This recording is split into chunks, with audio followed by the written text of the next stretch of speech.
ಕೈವಲ್ಯ ಪದ್ಧತಿಯ ಜ್ಞಾನ ಪ್ರತಿಪಾದನಾ ಸ್ಥಳದಲ್ಲಿ 57ನೇ ಪದ. 57 ಆವಬಾಧೆಯನ್ನು ಉಂಟು ಮಾಡಬಹುದು ಅಖಿಳ ಭೋಗಾವಲಂಬನದೋಳ್ ಹಿರೇ ಶಿವಯೋಗಿಗೆ.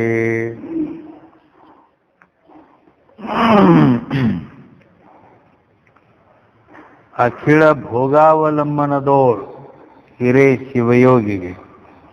ಆ ಶಿವಯೋಗಿ ಎಲ್ಲ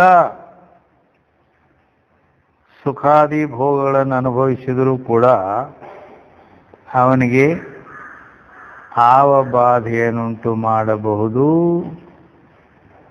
ಯಾವ ಬಾಧ ಅವನಿಗೆ ಇಲ್ಲ ಅಂತ ಹೇಳ್ತಾರೆ. ಅಂದ್ರೆ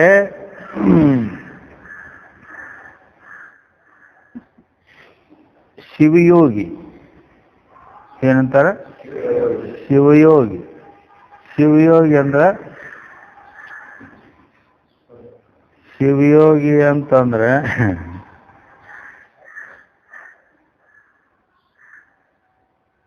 ಶಿವಯೋಗಿ ಅಂದ್ರೆ ಶಿವ ಯೋಗ. ಶಿವ ಅಂದ್ರೆ ಪರಮಾತ್ಮ, ಯೋಗ ಅಂದ್ರೆ ಏನು? ಕೂಡೋದು.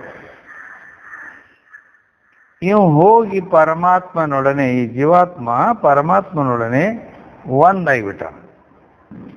ಆ ಶಿವ ಹೆಂಗದನು? ಪರಿಪೂರ್ಣದನು. ಪರಿಪೂರ್ಣದನ ಅಂದ್ರೆ ಮತ್ತೆ ನೀವು ಹೋಗಿ ಅವನು ಕೂಡ ಕುಡಿದ್ಕೂಲ ಏನಾಯ್ತು? ನದಿ ಹೋಗಿ ಸಮುದ್ರ ಕುಡಿದ ಮೇಲೆ ಏನಾಯ್ತು? ಸಮುದ್ರವೇ ಆಯ್ತಲ್ಲ. ಹಂಗ ಬ್ರಹ್ಮವೇದ ಬ್ರಹ್ಮೈವ ಭವತಿ ಅಂತ ಶ್ರುತಿ ಅದು. ಈ ಪ್ರಕಾರ ಪರಿಪೂರ್ಣ ಪರಬ್ರಹ್ಮ ಸ್ವರೂಪನೇ ಆಗಿಬಿಟ್ಟವನು ಯಾವನೋ ಅವನಿಗೇನಂತಾರೆ? ಶಿವಯೋಗಿ ಅಂತಾರೆ. ಅಂದಮೇಲೆ ಈಗ ಒಬ್ಬ ಅಜ್ಞಾನಿ ಮನುಷ್ಯ ಆದಾನ. ಅಜ್ಞಾನಿ ಮನುಷ್ಯ ಏನು ಅವನ ತಿಳುವಳಿಕೆ, ಏನು ತಿಳಿದಿರ್ತಾನ ಅಂದ್ರೆ ನಾನು ಜಗತ್ತಿನಲ್ಲಿ ಇದ್ದೇನೆ ಅಂತ ತಿಳಿತಾನ. ಏನಂತ ಹೇಳ್ದಾನ? ಈ ಜಗತ್ತಿನಾಗ ನಾ ಅದೇನೆ,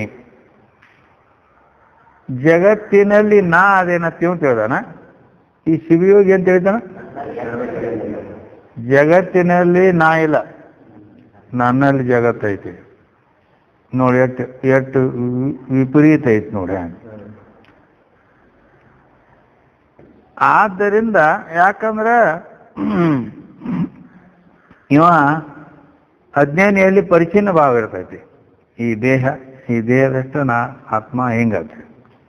ಅವ ಶಿವಯೋಗಿ ನಾ ಪರಿಪೂರ್ಣದೇನಿ ಎಲ್ಲದ್ರಾಗ ಓದೇನಂದ್ರೆ ನಾ ಹೆಣದಾಗ ಓದಿ ಅದಿ ಅಲ್ಲಿ ಹೋಗಿ ಕೇಳಿ ಎಲ್ಲರೂ ಹೇಳ್ತಾರೆ ಹೋಗ್ಯಾನದ್ರ ಅಂತ. ಆಮೇಲೆ ಹೋಗಿಲ್ಲ, ಬಂದಿಲ್ಲ. ಆಭಾಸ ಹೋಗೈತೆ ಅಷ್ಟ. ಸೂಕ್ಷ್ಮ ಶರೀರ ಅದು ಬೇರೆ ಕಡೆ ಹೋಗೈತಿ. ಆ ಸೂಕ್ಷ್ಮ ಶರೀರದೊಳಗೆ ಆತ್ಮನ ಪ್ರತಿಬಿಂಬ ಇರ್ತೈತಿ. ಅದಕ್ಕೆ ಜೀವ ಅಂತ ಕರೀತಾರೆ. ಅದು ಅಷ್ಟ ವಿಯೋಗ ಆಗೈತಿ. ಅದಕ್ಕೆ ಇಲ್ಲಿ ಜಗತ್ತಿನಲ್ಲಿ ನಾನಿಲ್ಲ, ಮತ್ತೇನು ನನ್ನಲ್ಲಿ ಜಗತ್ತರ ಅಂತ ತಿಳ್ಕೊಂಡಿದ್ದ ಯಾವ ತಿಳ್ಕೊತಾನ ಅವಾಗ ಶಿವಯೋಗಿ ಅಂತಾರೆ. ಅದಕ್ಕೆ ದಕ್ಷಿಣಾಮೂರ್ತಿ ಸ್ತೋತ್ರದಲ್ಲಿಯೂ ಕೂಡ ವಿಶ್ವಂ ದರ್ಪಣ ದೃಶ್ಯಮಾನ ನಗರಿ ತುಲ್ಯಂ ನಿಜಾಂತರ್ಗತಂ ಪಶ್ಯನ್ನಾತ್ಮನಿ ಮಾಯೆಯ ಬಹಿರೋದ್ಭೂತಂ ಯಥಾ ನಿದ್ರೆಯ ಅಂತ ಹೇಳ್ಕೊಂಡು ಬಂದಾರ. ವಿಶ್ವಂ ಇಡೀ ಜಗತ್ತೆಲ್ಲ, ದರ್ಪಣ ದೃಶ್ಯಮಾನ ನಗರಿ ತುಲ್ಯಂ ಒಂದು ಸಣ್ಣದೊಂದು ಕನ್ನಡಿಯೊಳಗೆ ಈ ಎಲ್ಲ ಅಂಗಡಿ ಮುಂದೆ ಕನ್ನಡಿ ಇರ್ತೈತಿಲ್ಲ, ಅಂಗಡಿಯಾಗ ಹಚ್ಚಿರ್ತಾರೋ ಮುಂದಿನ ಎಲ್ಲ ಬಸ್ಸ, ಮುಂದಿನ ಬಿಲ್ಡಿಂಗ, ಈ ಜನ ಜಾತ್ರೆ ಎಲ್ಲ ಎಲ್ಲಿ ಕನ್ನಡಿ ಆಗಿ ತೋರ್ತೈತಿ. ಬೇಡ. ಅದಕ್ಕಿಂತ ಬೆಸ್ಟ್ ಉದಾಹರಣೆ ಯಥಾ ನಿದ್ರೆಯ ಅಂತ ಮುಂದೆ ಅದನ್ನು ಕೊಟ್ಟಾರ. ಅಂದ್ರೆ ಕನಸು ಬಿತ್ತು. ಕನಸಿನಾಗ ಏನಾಯ್ತು? ನಾನು ಹುಬ್ಬಳ್ಳಿಯ ಸಿದ್ದಾರೂಢ ಜಾತ್ರೆಗೆ ಹೋಗಿದ್ದೆ. ಬೇಡ, ಎಲ್ಲೊಂದು ಜಾತ್ರೆಗೆ ಹೋಗಿದ್ದೆ ತಿಳ್ಕೊ. ಎಲ್ಲಿ ಬೇಡ, ಪಂಡ್ರಾಪುರ ಮಾನ್ಯ ಏಕಾದಶಿಗೆ ಕಂಡಾಪುಟಿ ಮಂದಿ ಕೂಡಿದ್ದೆ. ಅದಿಲ್ಲ, ಅವ್ರವ್ರ ಇಷ್ಟ. ಇಚ್ಛಾಕು ವಿಷಯಕ್ಕೂ ಇಷ್ಟ ಕೈಯೇ. ಪಂಡ್ರಾಪುರ ಜಾತ್ರೆಗೆ ಹೋದಂಗಾಗಿತ್ತು. ನಾ ಕನಸಿನ ಪಂಡ್ರಾಪುರ ಜಾತ್ರೆಗೆ ಹೋಗಿದ್ನಿ ಹೇಳ್ತಾನ ಮತ್ತೊಬ್ಬರ ಮೇಲೆ.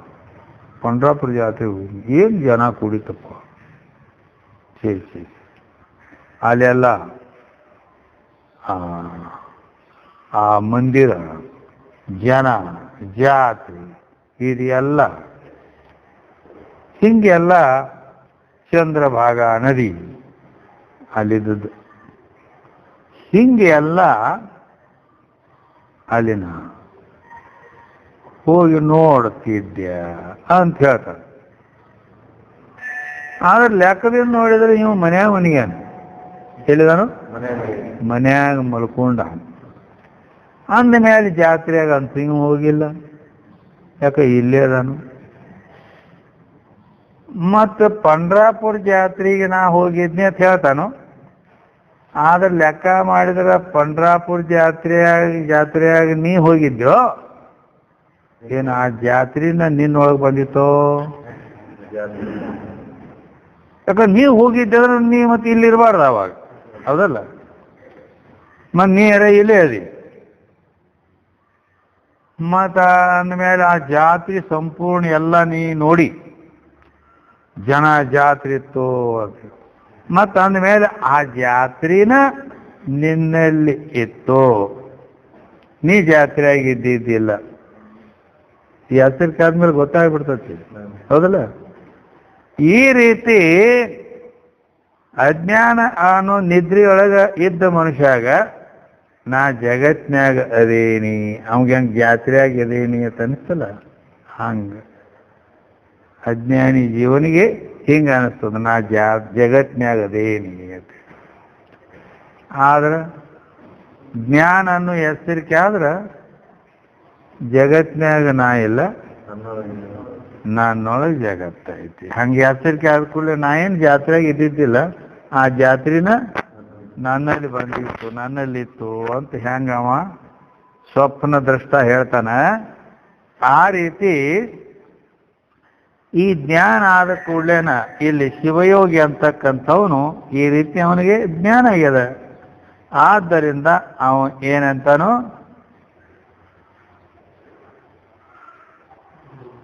ಇಡೀ ಸಂಪೂರ್ಣ ಎಲ್ಲ ಜಗತ್ತಿನ ತುಂಬ ಎಲ್ಲ ನಾನು ಅದೇನಿ, ಎಲ್ಲ ದೇಹಗಳಲ್ಲಿ ನಾನು ಅದೇನಿ. ಏನು? ಎಲ್ಲ ದೇಹಗಳಲ್ಲಿ ನಾನು. ಎಲ್ಲ ದೇಹಗಳಲ್ಲಿ ಅಂದ್ರೆ ಎಲ್ಲ ದೇಹಗಳಲ್ಲಿದೇನಂದ್ರೆ ಎಲ್ಲ ದೇಹಗಳಲ್ಲಿದ್ದೇನೆಂದ್ರೆ ಆ ಬ್ರಹ್ಮಲೋಕದಲ್ಲಿದ್ದಾನೆ ನಾವು. ಚತುರ್ಮುಖ ಬ್ರಹ್ಮ ಅವನ ದೇಹದಲ್ಲೇ ಆತ್ಮಸ್ವರೂಪದಿಂದ ಇದ್ದವ್ರು ಯಾರು? ನಾನಲ್ಲ. ಮತ್ತು ಅಲ್ಲಿ ಆಗತಕ್ಕ ಎಲ್ಲ ಸುಖಭೋಗ ಮತ್ತು ಅಲ್ಲಿ ಮತ್ತೆ ನಾನೇ ಅನುಭವಿಸ್ತೀನಿ.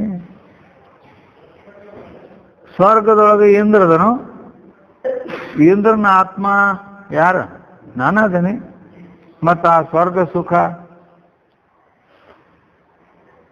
ನೀನು ನೋಡ್ದಿಲ್ಲ? ಇಂದ್ರದೇವ ಅಪ್ಸರಾಗಳನ್ನು ಕಳಿಸಿದ್ರು.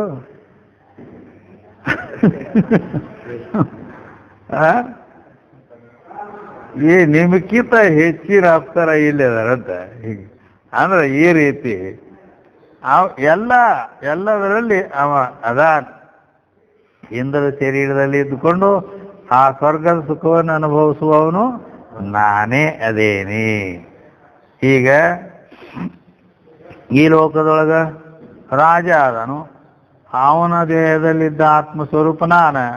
ಮತ್ತು ಈ ಚಕ್ರವರ್ತಿ ರಾಜ ಇದ್ದು ಇಷ್ಟೆಲ್ಲ ಸುಖ ಅನುಭವಿಸ್ತಾನ ಅವನು. ಆ ಸುಖ ಯಾರ್ದು? ನಂದ. ಎಷ್ಟು ಈ ಜಗತ್ತಿನ ದೊಡ್ಡ ದೊಡ್ಡ ಶ್ರೀಮಂತರು ಏನೇನು ಸುಖ ಅನುಭವಿಸ್ತಾರ, ಆ ಎಲ್ಲ ದೇಹಗಳಲ್ಲಿ ನಾನು ಅದೇನೆ. ಮತ್ತು ಆ ಎಲ್ಲ ಸುಖ ನಾನ ಅನುಭವಿಸ್ತೇನೆ. ಅಲ್ಲಿ ದೇವ್ರ ಗುಡಿಯಾಗ ಪೂಜಾಕತಿ. ಯಾರು ಪೂಜಾಕತಿ? ಇದೇನು ಬತ್ತು ಬಿರಿಯಾನಿ ಹೇಳ ಮತ್ತ ಅಲ್ಲ ನೀನು ನಂದ ಹಾಕತ್ ಮತ್ತೇನ? ಅದನ್ನು ಗೀತೆಯಲ್ಲಿ ಭಗವಂತ ಹೇಳ್ಯಾನ ಅದನ್ನು. ಯೇ ಅಪ್ಯನ್ಯ ದೇವತಾ ಭಕ್ತ ಯಜಂತೆ ಶ್ರದ್ಧೆಯಾನ್ವಿತ ತೇ ಅಪಿ ಮಾಮೇವ ಕೌಂತೆಯ ಯಜಂತ್ಯ ವಿಧಿ ಪೂರ್ವಕಂ ಅಂತ ಹೇಳ್ಕೊಂಬಂದಾನ. ಯೇ ಅಪ್ಯನ್ಯ ದೇವತಾ ಭಕ್ತ, ಯಾರು ಬೇರೆ ಬೇರೆ ದೇವ್ರು, ಒಬ್ಬ ಶಿವ ಮಂದಿರದೊಳಗೆ ಹೋಗಿ ಶಿವನ ಪೂಜೆ ಮಾಡ್ತಾನ, ಒಬ್ಬ ಹನುಮಂತನ ಮಂದಿರದೊಳಗೆ ಹೋಗಿ ಅವ ಹನುಮಂತನ ಮಾರುತಿನ ಪೂಜೆ ಮಾಡ್ತಾನ, ಒಬ್ಬ ಗಣಪತಿನ ಪೂಜೆ ಮಾಡ್ತಾನ, ಒಬ್ಬ ದೇವಿ ಪೂಜೆ ಮಾಡ್ತಾನ. ಯಾರು ಅವ್ರವ್ರು ಯಾವ ದೇವ್ರನ್ನ ಪೂಜೆ ಮಾಡ್ತಾರ ಮಾಡಲಿ. ಆದ್ರೆ ತೇ ಅಪಿ ಮಾಂ ಏವ, ಅವ್ರು ಮಾಡೋ ಪೂಜೆ ಯಾರನ್ನ ಮಾಡ್ತಾರ? ನನ್ನ ಮಾಡ್ಲಾಕತ್ತಾರ. ಯಾಕ? ಎಲ್ಲ ದೇವತೆಗಳಿಗೆ ಅಧಿಷ್ಠಾನ ಸ್ವರೂಪ ನಾನು ಅದೇನಿ. ಆದ್ದರಿಂದ ನನ್ನ ಪೂಜೆನೇ ನಡೆದು ಮತ್ತೇನು. ಹೀಗೆ ಅವ ಪರಿಪೂರ್ಣವಾಗಿ ಎಲ್ಲಿ ಬ್ರಹ್ಮಲೋಕ್, ಸ್ವರ್ಗಲೋಕ್, ಈ ಲೋಕ್ ಹಿಡ್ಕೊಂಡು ಎಲ್ಲಿ ಬೇಕಾದಲ್ಲಿ ಎಲ್ಲ ಕಡೆಗೂ ನಾನು ಪರಿಪೂರ್ಣವಾಗಿ ತುಂಬಿಕೊಂಡಿದ್ದರಿಂದ ಎಲ್ಲ ಕಡೆಗೂ ಆಗತಕ್ಕಂಥ ಈ ಸುಖ ಭೋಗಗಳನ್ನೆಲ್ಲ ನಾನು ಅನುಭವಿಸ್ತೀನಿ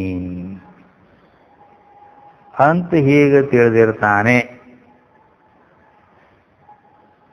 ಎಲ್ಲ ಸುಖಗಳನ್ನು ನಾನು ಅನುಭವಿಸ್ತೀನಿ. ಯಾಕಂದ್ರೆ ಎಲ್ಲ ದೇಹಗಳಲ್ಲಿ ನಾನು ಅದೇನೆ. ಕ್ಷೇತ್ರಜ್ಞಂ ಚಾಪಿ ಮಾಂ ವಿದ್ಧಿ ಸರ್ವಕ್ಷೇತ್ರೇಶು ಭಾರತ. ಹೇ ಭಾರತ್, ಎಲ್ಲ ಕ್ಷೇತ್ರಗಳಲ್ಲಿ ಅಂದ್ರೆ ಎಲ್ಲ ದೇಹಗಳಲ್ಲಿ ಕ್ಷೇತ್ರಜ್ಞ ನಾಮದಿಂದ ಇರ್ತಕ್ಕಂಥವನು ನಾನೇ ಅದೇನೆ. ಅದಕ್ಕೆ ಕ್ಷೇತ್ರಜ್ಞಂ ಚಾಪಿ ಮಾಂ ವಿದ್ಧಿ ಅಂತ ಹೇಳ. ಆ ಎಲ್ಲ ಕ್ಷೇತ್ರಜ್ಞ ಯಾರಂದ್ರೆ ನಾನು ಅದೇನ ತಿಳ್ಕೋ, ಹಿಂಗೆ ಹೇಳ್ಯಾನದು.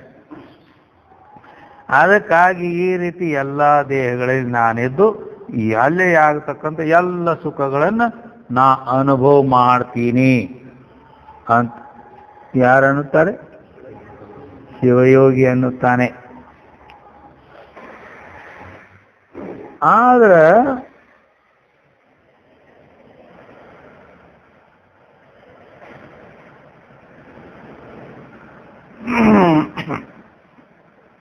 ಹಿಂಗೊಂದು ಹುಡುಗ ಅಡ್ಡ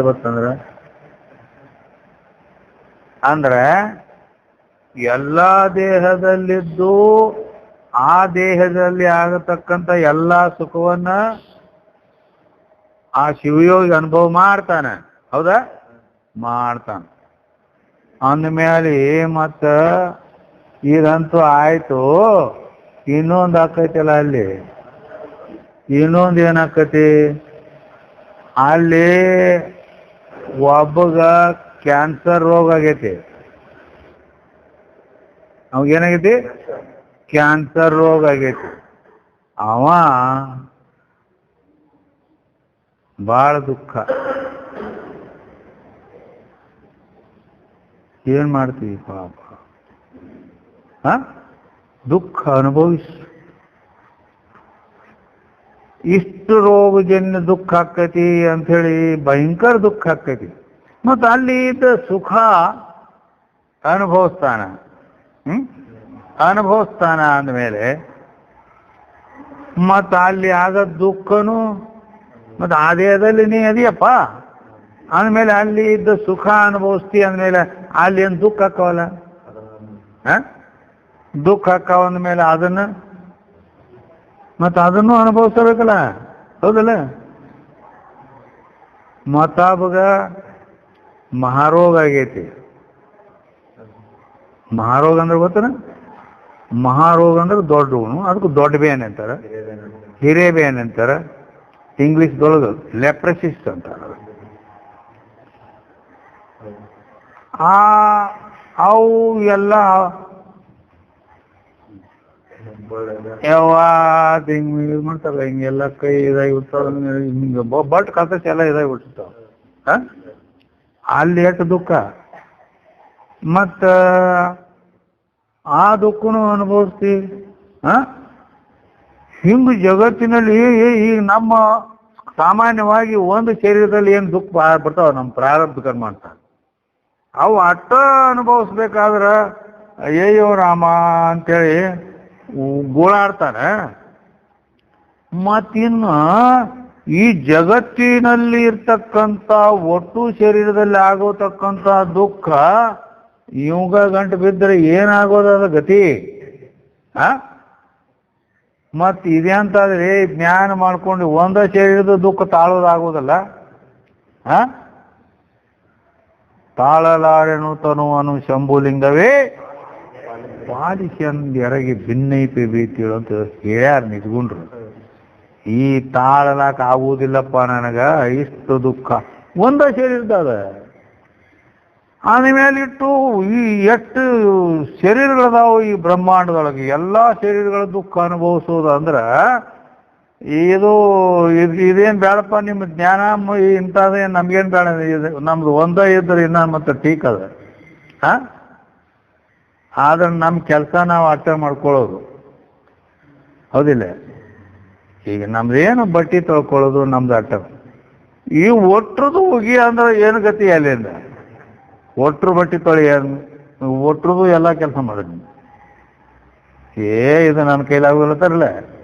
ಹಾಗೆ ಈ ಜ್ಞಾನ ಪ್ರಾಪ್ತಿ ಮಾಡಿಕೊಂಡು ಈ ರೀತಿ ಪರಿಪೂರ್ಣ ಪರಬ್ರಹ್ಮ ಸ್ವರೂಪ ಆಗಿ ನಿತ್ರ ಕಿಟ್ಟು ಎಲ್ಲ ದುಃಖ ಗಂಟು ಬೀಳ್ತಾವ. ಇದೇನು ಬೇಡಂಗಾರ ನಮ್ಗೆ ಗೊತ್ತಾಗ, ಹೌದಾ ಸರ್? ಇಲ್ಲ ಮತ್ತು ಹಂಗೆ ಅನ್ಬೇಕಾಕತ್ತೆ ಅಲ್ಲಿಂದ. ಅದಕ್ಕಾಗಿ ಮತ್ತು ಈ ಜ್ಞಾನದಿಂದ ಇದೊಂದು ಏನು ಸುಖ ಇಲ್ಲ, ತೀರಾ ದೊಡ್ಡ ದುಃಖಲ್ಲ ಅಂತ ಹಿಂಗ ಅಂದರೆ, ಅದಕ್ಕೆ ಅವರಂತಾರ ಹಂಗೇನ ಎಲ್ಲ ದುಃಖ ಅನುಭವಿಸ್ಬೇಕಂತೇಳಿ ಅನ್ನಂಗಿಲ್ಲ. ಯಾಕೆ ಅನುಭವಿಸೋದಿಲ್ಲ?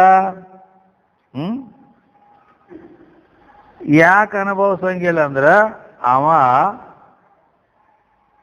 ದುಃಖ ಅನುಭವಿಸೋದಿಲ್ಲ, ಸುಖ ಆಗ್ತಾ ಅನುಭವಿಸ್ತಾವ. ಅದಕ್ಕೆ ಇಲ್ಲಿ ಅವರೇನು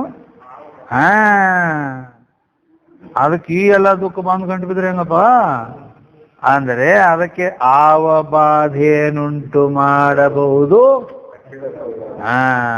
ಅಖಿಳ ಭೋಗಾವಲಂಬನದೋಳ್ ಹಿರೇ ಶಿವಯೋಗಿಗೆ. ಅವೇನು ಬಾಧ ಮಾಡಂಗಿಲ್ಲ ಅವಂಗ ಅಂತ ಹೇಳಿದ್ರು. ಅದು ಹ್ಯಾಂಗ ಮಾಡಂಗಿಲ್ಲ? ಅವ ಎಲ್ಲ ಭೋಗಗಳಲ್ಲಿದ್ದರೂ ಕೂಡ ಅವಾಗ ಸಂಬಂಧ ಹ್ಯಾಂಗಿಲ್ಲ ಅಂತ ಕೇಳಿದ್ರೆ ಈಗ ದೃಷ್ಟಾಂತಗಳನ್ನು ಕೊಡ್ತಾರೆ. ಏನತ್ ಕೊಡ್ತಾರೋ? ರವಿ ಸರ್ವಸಾರವನು ಸವಿದು ನಾನಾ ವಸ್ತು ನಿವಹವನು ನಲಿದುಂಡು ವಾಯುಸಕನು ಪವನವು ಎಲ್ಲವನು ಮೈಸೋಂಕಿ ಶುಚಿ ಅನಿಸಿದಂತೆ ಅವಿಭೇದ ರೂಪ ತತ್ವಜ್ಞಾನಿಗೆ ಆವ ಬಾಧೆಯನ್ನುಂಟು ಮಾಡಬಹುದು ಅಂತ ಕೇಳ. ಮೊದಲನೇ ಉದಾಹರಣೆ ಏನು ಕೊಡ್ತಾರ? ರವಿ ಸರ್ವಸಾರವನ್ನು ಸವಿದು. ರವಿ ಅಂದ್ರೆ ಸೂರ್ಯ.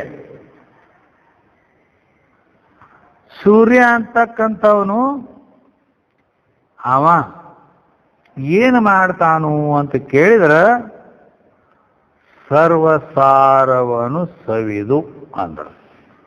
ಸರ್ವಸಾರವನ್ನು ಸವಿದಂದ್ರೇನು? ಇಲ್ಲಿ ಒಬ್ಬರು ತುಪ್ಪ ತಗೊಂಡು ಹೋಗಿದ್ರು. ಎಷ್ಟು? ಒಂದು ಕೊಡ ತುಪ್ಪ ತಗೊಂಡು ಹೋಗ್ತಿದ್ರು. ಮೇಡಮ್ ಒಂದು ತಂಬಿಗೆ ತಗೊಂಡು ಹೋಗ್ತಾರ. ಕೊಡ ಭಾಳ ಅನಿಸ್ತಿತ್ತು ಅಂದರೆ ಒಂದು ತಂಬಿಗೆ ತುಂಬ ತುಪ್ಪ ತಗೊಂಡು ಹೋಗಿದ್ರು. ಎಡಿ ಬಿದ್ದ, ಕೈಯಾಗಿನ ತಂಬಿಗೆ ಹೋಗಿ ಆ ಕಡೆ ಬಿತ್ತು. ಏನಾಯ್ತು? ಎಲ್ಲ ತುಪ್ಪ ನೆಲಪಾಲಾಯ್ತು, ಮಣ್ಣು ಪಾಲಾಯ್ತು. ಸುಮ್ಮನೆ ಖಾಲಿ ತಿರುಗಿ ತೊಗೊಂಡು ಹೋಗೋದು, ಮತ್ತೇನು ಮಾಡಕ್ಕೆ ಬರಂಗಿಲ್ಲ ಅಲ್ಲಿ. ಹೌದಲ್ಲ? ಆ ಸೂರ್ಯ ಅವನ ತೇಜಪುಂಜ ಕಿರಣದವಲ್ಲ, ಅದರಿಂದ ಆ ತುಪ್ಪದ ಸಾರವನ್ನೆಲ್ಲ ಕೇಳಕೋತಾನ, ಜಗ್ದ. ಇನ್ನು ಮತ ಬಂದು ತಂಬಿಗೆ ತಗೊಂಡು ಏನು ತಂಬಿಗೆ ತಗೊಂಡಾಗ ತಂಬಿಗೆ ನೀರು ತಗೊಂಡು ಊರು ಹೊರಗೆ ವಾದ. ಅವಾಗ ಬಯಲು ಕಡೆ ಹೆಚ್ಚಿತ್ತು. ಹೋಗಿ ಅಲ್ಲೇನದ ಎಲ್ಲ ರಂಬರಾಡಿ ಮಾಡಿಬಿಟ್ಟ ಅಲ್ಲಿ. ಹೌದಾ? ಹಿಂಗೆ ಜುಲಾಬ್ ಮಾಡ್ಕೊಂಡ ಭೇದಿ ಆಯ್ತು. ನಿನ್ನೆ ಹೋಳಿಗೆ ಹೋಗಿ ತಿಂದಿದ್ದ, ಮತ್ತೇನು ನೋಡ್ತಿ ಅಲ್ಲೆಲ್ಲ ಹಟ್ ಮಾಡಿ ಬಂದ ಸೂರ್ಯ. ಅದರ ಸಾರವನ್ನು ಜಗ್ತಾನೆ ಇಲ್ವೋ? ಇದು ಹೇಸಿಗೆ ಐತಿ ಬ್ಯಾಳ ಅಂತ ಹೇಳ್ಕೆ ಬಿಡ್ತಾನು ಬಿಡಂಗಿಲ್ಲ. ಅದನ್ನು ಒಣಗಿಸೇ ಬಿಡ್ತಾನೆ. ಅದರ ಸಾರವನ್ನು ಕೂಡ ಜಗ್ಗೇ ಬಿಡ್ತಾನೆ. ಇಲ್ಲಿ ತುಪ್ಪ ಜಗ್ಗೇನಂದ್ರೆ ಅಲ್ಲಿ ಬಿಡ್ತಾನೆ ಅದನ್ನ. ಅದನ್ನು ಇವು ಕಾಲು ಮಾಡ್ದಾನ, ಅದು ಬಯಲ್ ಕಡೆ ಮಾಡ್ಯಾನ, ಎಲ್ಲ ಅದನ್ನು ಕೂಡ ಸಾರ ಜಗ್ತಾನೆ. ಜಗ್ಗಿದ್ರು ಕೂಡ ಶುಚಿ ಎನಿಸಿದಂತೆ ಅಂದಾರಿಲ್ಲಿ. ಅವ ಸೂರ್ಯ ಅಪವಿತ್ರ ಆಗ್ಬಿಟ್ಟನವ. ಅವ ಅಪವಿತ್ರ ಆಗಿದ್ರ ಓಂ ಸೂರ್ಯಾಯ ನಮಃ ಅಂತಿದ್ದಿಲ್ಲ ಜಗತ್ತು. ಮುಂಜಾನೆ ಎದ್ದ ಕೂಡಲೇ ಇವೆಲ್ಲ ಅವನು ಸೂರ್ಯದೇವ್, ಅವನು ಪೂಜ್ಯನೇ ಅದಾನೆ, ಪವಿತ್ರ ಅದಾನವ. ಹೌದಿಲ್ಲ? ಈ ರೀತಿ ಎಲ್ಲ ಇಂಥದ ಪವಿತ್ರವಾದ ತುಪ್ಪಾದಿಗಳನ್ನ, ಅಪವಿತ್ರವಾದ ಮಲಮೂತ್ರಗಳನ್ನ ಎರಡಕ್ಕೂ ಹೀರಿ ಆ ಸಾರವನ್ನು ಜಗ್ಗಿದಾಗಿ ಆದರೂ ಕೂಡ ಅವ ಅಪವಿತ್ರ ಆಗಿಲ್ಲ. ಅವ ಹೆಂಗ ಅಪವಿತ್ರ ಆಗಿಲ್ಲ? ಯಾಕಾದ್ರೆ ಸಂಬಂಧ ಇಲ್ಲ. ಹೌದಿಲ್ಲ? ಆ ರೀತಿ ಇಲ್ಲಿ ಆ ತತ್ವಜ್ಞಾನಿ ಏನದನಲ್ಲ, ಅವಿಭೇದ ರೂಪ ತತ್ವಜ್ಞಾನಿಗೆ ಅದ್ರದ್ದೇನ್ರ ಸಂಬಂಧ ಐತೇನ? ಯಾಕ? ಅಖಿಳ ಭೋಗಾವಲಂಬನದೊಳಗೆ ಹಿಂಗೆ ಅವನು ಎಲ್ಲ ಭೋಗಗಳಲ್ಲಿ, ಎಲ್ಲ ದೇಹಗಳಲ್ಲಿದ್ದು ಎಲ್ಲ ಭೋಗಗಳನ್ನು ಅನುಭವಿಸಿದ್ರು ಕೂಡ ಅದರ ಬಾಧೆ ಅನ್ನೋದು ಏನಾರ ಇವಾಗ ಐತಿ ಏನಂದ್ರೆ ಇಲ್ಲ ಅಂತ ಹೇಳ್ತಾರೆ. ಆಮೇಲೆ ನಾನಾ ವಸ್ತು ನಿವಹವನು ನಲಿದುಂಡು ವಾಯುಸಕನು ಅಂದ್ರು. ಎರಡನೇ ಉದಾಹರಣೆ. ನಾನಾ ವಸ್ತು ನಿವಹವನು ನಲಿದುಂಡು ವಾಯುಸಖ. ವಾಯುಸಖ, ವಾಯು ಸಖ ಹೆಂಗ? ಕೃಷ್ಣನ ಸಖ ಅಥವಾ ಹೇ ಸಖೇತಿ ಭಗವದ್ಗೀತೆಯಲ್ಲಿ. ಅದಕ್ಕೆ ಇಲ್ಲಿ ವಾಯು ಸಖ ಅಂದ್ರೆ ಏನಂದ್ರೆ ಬೆಂಕಿ. ವಾಯು ಅಂದ್ರೆ ಗಾಳಿ, ಅದರ ಸಖ ಅಂದ್ರೆ ಗೆಳೆಯ ಬೆಂಕಿ. ಗಾಳಿ ಗೆಳೆಯ ಬೆಂಕಿ. ಬರಬರಿ? ಯಾರಿಗೂ ಗೊತ್ತದು? ನಿಮ್ಗೆ ಗೊತ್ತು. ಅಂದ್ರೆ ವಾಯು ಮತ್ತು ಬೆಂಕಿಗೆ, ಗಾಳಿಗೂ ಬೆಂಕಿಗೂ ಒಂದು ಸಂಬಂಧವೇ. ಹೆಂಗದ ಅದು ಸಂಬಂಧ? ಬೆಂಕಿ ಉರಿಬೇಕಾದ್ರೆ, ಅರ್ಥಾತ್ ದೀಪ ಉರಿಬೇಕಾದ್ರೆ ವಾಯು ಬೇಕು, ಗಾಳಿ ಬೇಕು. ಗಾಳಿ ಇಲ್ಲ ಅಂದ್ರೆ ದೀಪ ಉರಿಯಂಗಿಲ್ಲ. ನನ್ನ ಮಿತ್ರ ಇಲ್ಲ ಅಂದ್ರೆ ನಾ ಇರಂಗಿಲ್ಲ. ಹೆಂಗ ಜೀವದ ಗೆಳೆಯ ಇರ್ತಾರಲ್ಲ, ಆ ರೀತಿ. ಯಾಕಂದ್ರ ಇದನ್ನು ನೋಡಬೇಕಂದ್ರ ನೀವು ನಿಮ್ಮ ಹೊಟ್ಟಿ ಮೇಲೆ ಒಂದು ದೀಪ, ಈ ಗಂಟು ಸರಿತೈತಲ್ಲ, ಗಂಟ ಸರಿತೈತಿರ್ತಾರೆ. ಗಂಟು ಅಂದ್ರೆ ರೊಕ್ಕದ ಗಂಟ ಅಲ್ಲ, ಮತ್ತೆ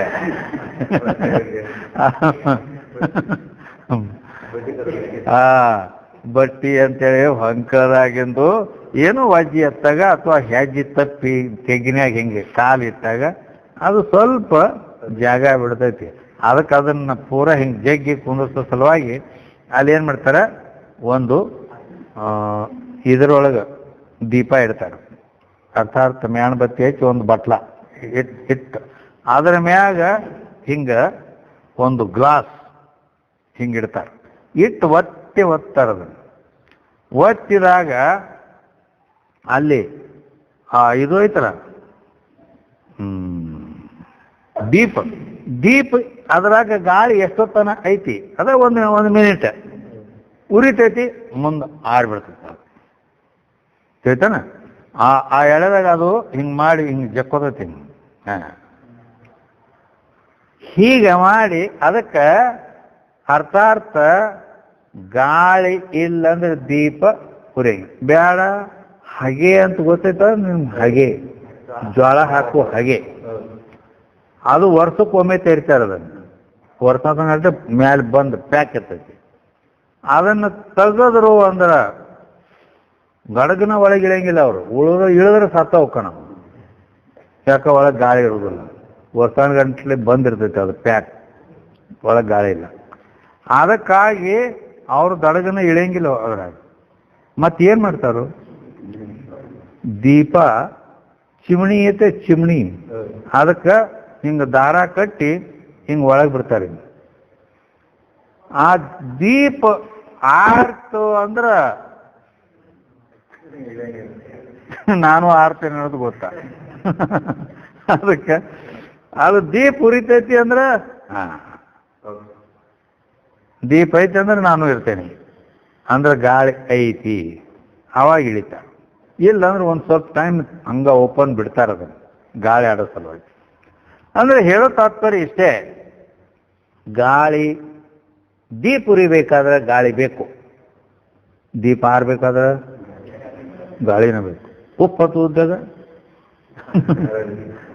ಹೀಗದ. ಅದಕ್ಕಾಗಿ ಅದರ ಸಂಪೂರ್ಣ ಇರುವಿಕೆ ಆ ಗಾಳಿಯ ಅಧೀನದಲ್ಲಿ ಐತಿ. ಯಾಕೈತಿ ಅಂದ್ರೆ ಅದು ಗಾಳಿಯಿಂದ ಹುಟ್ಟೈತಿ. ಹೇಳ್ತಾನೆ? ಏನು ಹುಟ್ಟೈತಿ? ಬೆಂಕಿ ಗಾಳಿಯಿಂದ ಹುಟ್ಟೈತಿ. ಮತ್ತ ಅದು ಜನಕ ಭಾವ ಸಂಬಂಧ ಐತೆ ಅದ್ರ. ಈ ರೀತಿ ಅದಕ್ಕೆ ಇಲ್ಲಿ ಏನ್ ಹೇಳ್ಯಾರು? ನಾನಾ ವಸ್ತು ನಿವಹವನು ನಲಿದುಂಡು ವಾಯು ಸಖನು. ವಾಯು ಸಖ, ವಾಯುವಿನ ಗೆಳೆಯ ಅಂದ್ರೆ ಅಗ್ನಿದೇವ. ಅಗ್ನಿ ಆ ಬೆಂಕಿ ಏನು ಮಾಡ್ತೈತಿ? ಬೆಂಕಿ ಏನು ಮಾಡ್ತೈತಿ ಅಂತಂದ್ರ ನಾನಾ ವಸ್ತು ನಿವಹವನು ನಲಿದುಂಡು ಅಂದ್ರ ಅನೇಕ ಪ್ರಕಾರದ ವಸ್ತುಗಳನ್ನೆಲ್ಲ ಅದು ಸಂತೋಷದಿಂದ ಭಕ್ಷಣೆ ಮಾಡ್ತೈತಿ. ಏನ ಬೆಂಕಿ ಏನು ಅದ ಭಕ್ಷಣೆ ಮಾಡ್ತೈತಿ ಅಂದ್ರ ಅದ್ರಾಗ ಈಗ ಒಂದು ಯಜ್ಞ ಕಾರ್ಯ ಮಾಡೋದೈತಿ. ಯಜ್ಞ ಕಾರ್ಯ ಮಾಡೋದೈತಿ, ಅದು ತುಪ್ಪ, ಅದು ಪ್ಯೂರ್ವಾದ ಆಕಳ ತುಪ್ಪ ಮತ್ತು ಕೆಲವೊಂದು ಧಾನ್ಯಗಳನ್ನ ಇವೆಲ್ಲ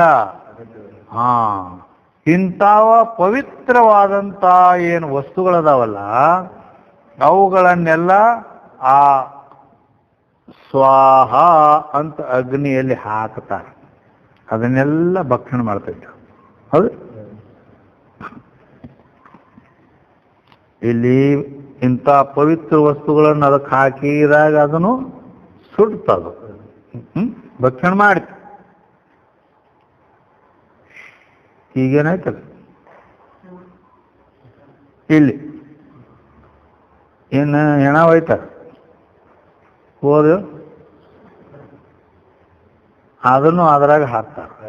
ಅದ್ರಾಗ ಬೆಂಕಿಯಾಗ ಅರ್ಥ ಅದಕ್ಕೂ ಬೆಂಕಿ ಹಚ್ತಾರೆ. ಅದೇನು ವಾಲ್ಯ ಇದು ಹೆಣ ಆಯ್ತು ನಾವು ವಾಲ್ಯ ಆತೇನ ಅದನ್ನು ಭಕ್ಷಣೆ ಮಾಡೇ ಬಿಡ್ತೈತಿ. ಅದು ಅಂದ್ರೆ ಸುಟ್ಟ ಬಿಡ್ತೈತಿ. ಈ ರೀತಿ ಪವಿತ್ರವಾದ ತುಪ್ಪು ಮೊದಲಾದ ಈ ವಸ್ತುಗಳನ್ನು ಕೂಡ ಅದು ಗ್ರಹಣ ಮಾಡ್ತೈತಿ. ಹೆಣ ಹಾಕಿ ಅದನ್ನು ಸುಡ್ತಾರ.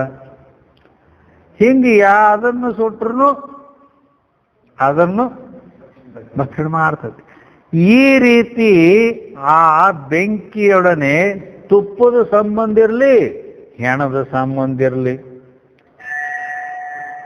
ಹೆಣದ ಸಂಬಂಧ ಆಗಿ ಅಪವಿತ್ರ ಆಗ್ತೈತಿ ಏನಂದ್ರ ಇಲ್ಲ. ಮತ್ತದು ಯಾವುದೇ ವಸ್ತು ಅದರಲ್ಲಿ ಬಿದ್ದರೂ ಕೂಡ, ಅದು ಯಾವುದೇ ರೀತಿ ಏನ ಆದರೂ ಕೂಡ ಆ ಬೆಂಕಿ ಪವಿತ್ರ ಐತಿ. ಅಗ್ನಿದೇವ ಅಂತ ಅದಕ್ಕೆ ದೇವತಾ ಅಂತ ಕರೀತಾರೆ. ತಿಳಿತಾ? ಈ ರೀತಿ ಅಲ್ಲಿ ಆ ಅಗ್ನಿ ಪವಿತ್ರವಾದ ಆವಿರ್ಭಾವಾದಿ ದ್ರವ್ಯಗಳನ್ನು, ಅಪವಿತ್ರವಾದ ಆ ಹೆಣ ಮೊದಲಾದವುಗಳನ್ನು ಕೂಡ ಅದರೊಳಗೆ ಹಾಕಿದ್ರು ಅದು ಹೆಂಗೈತಿ? ಪವಿತ್ರನ ಐತಿ, ಶುಚಿ ಎನಿಸಿದಂತೆ ಅಂತ ಹೇಳ್ಯಾರ. ಇನ್ನ ಮುಂದ ಪವನವು ಎಲ್ಲವನು ಮೈಸೋಂಕಿ. ಪವನವು, ಪವನ ಅಂದ್ರೆ ಗಾಳಿ, ವಾಯು. ಈ ಗಾಳಿ ವಾಯು ಏನು ಮಾಡ್ತದ? ಎಲ್ಲವನ್ನು ಮೈಸೋಂಕಿ ಅಂದ್ರೆ ಎಲ್ಲವನ್ನು ಮುಟ್ತೈತಿ. ಎಲ್ಲಕ್ಕೂ ಅಂದ್ರೆ ನಾವು ಈಗ ಹೇಳಿದ ಪ್ರಕಾರ ಅಲ್ಲಿ ಅವ ಬಯಲ್ ಕಡೆ ಮಾಡ್ಕೊಂಡು ಬಯಲ್ ಕಡೆ ಜಾಗದಾಗು ಹಾದ ಬರತೈತೆ, ಹೂವಿನ ಗಿಡಗಳದಾವ್, ಅಲ್ಲಿ ಬಂದ ಆ ಸುಗಂಧವನ್ನ ಎಲ್ಲ ಗಟ್ರ ಕಡೆ ಬಂದು ಅಲ್ಲಿದು ಹಿಂಗೆಲ್ಲ ಕಡೆಗನು ಹಾಯತೈತೆ. ಅದು ಗಾಳಿ ಇಲ್ಲದ ಜಾಗ ಯಾವ ಎಲ್ಲ ಕಡೆ ಹಾಯ್ತೈತಿ. ಅದಕ್ಕೆ ಈ ರೀತಿ ಎಲ್ಲ ಕಡೆಗೆ ಹೋಗಿ ಎಲ್ಲದರೊಡನೆ ಸಂಬಂಧ ಆದಾಗೆ ಆದರೂ ಕೂಡ ಅದು ಹೆಂಗೈತಿ? ಶುಚಿ ಅನಿಸಿ. ಆದರೂ ಕೂಡ ಈ ರೀತಿ ಇಲ್ಲಿಯವರೆಗೆ ಹೇಳಿದ ರವಿ ಅಂದ್ರ ಸೂರ್ಯ ಮತ್ತು ಬೆಂಕಿ ಮತ್ತು ವಾಯು, ಇವು ಪವಿತ್ರ ವಸ್ತುವಿನೊಡನೇನು ಸಂಬಂಧಕ್ಕವು, ಅಪವಿತ್ರ ವಸ್ತುವಿನೊಡನೇನು ಸಂಬಂಧಕ್ಕವು. ಆದರೂ ಕೂಡ ಅವು ದೇವತಾ ಅಂತ ಕರಿತಾರಿಲ್ಲ. ಯಾರಿಗೆ? ಸೂರ್ಯನಿಗಾಗಲಿ, ಅಗ್ನಿಗಾಗಲಿ, ವಾಯುಕ್ಕಾಗಲಿ, ಇವು ದೇವತಾ ಅಂತ ಅವಕ್ಕೆ ನಮಸ್ಕಾರನು ಮಾಡ್ತಾರ. ಪೂಜ್ಯ ಅದಾವು, ಅವು ಪವಿತ್ರ ಅದಾವು. ಈ ರೀತಿ ಅದಾವು. ಇನ್ನೊಂದು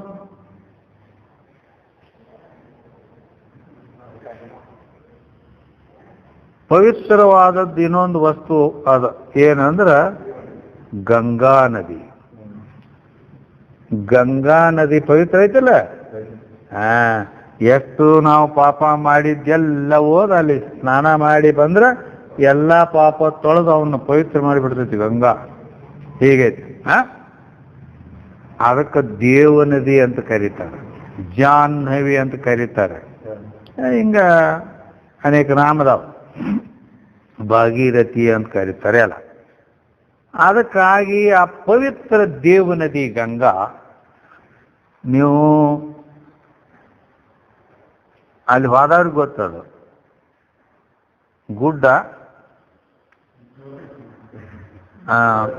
ದೂರಿನ ಗುಡ್ಡ ಕಣ್ಣಿಗೆ ನುಣ್ಣಗೆ ಇರ್ತದ, ಚಂದ ಕಾಣ್ತತಿ. ಅಲ್ಲಿ ಹೋಗೋದು ಅಂದ್ರೆ ಅದಕ್ಕೆ ಮುಳ್ಳ, ಕಲ್ಲ, ತೆಗ್ಗ, ಚೌರ, ಅದೇ ದೊಡ್ಡ ಕತಿ ಅದು. ಹಂಗಿರ್ತೈತೆ ಅದು. ಹಂಗೆ ಗಂಗಾ ನದಿಯಾಗ ನಾವು ಹೋಗಿ ನೋಡಿದೀವಿ. ಆ ಭಗವಾನ್ ಭಗವಾನ್ ಅಲ್ಲಿ ಒಳಗೆ ಜಳಕ ಮಾಡ್ಬೇಕಂತ ಹೋದ್ರೆ ಕಾಲ ಏನು ಹೆಜ್ಜಿಡ್ತಲ್ಲ ನೀರಾಗ, ಕಾಲು ಎಲ್ಲ ಬರೀ ಎಲುವ ಎಲು.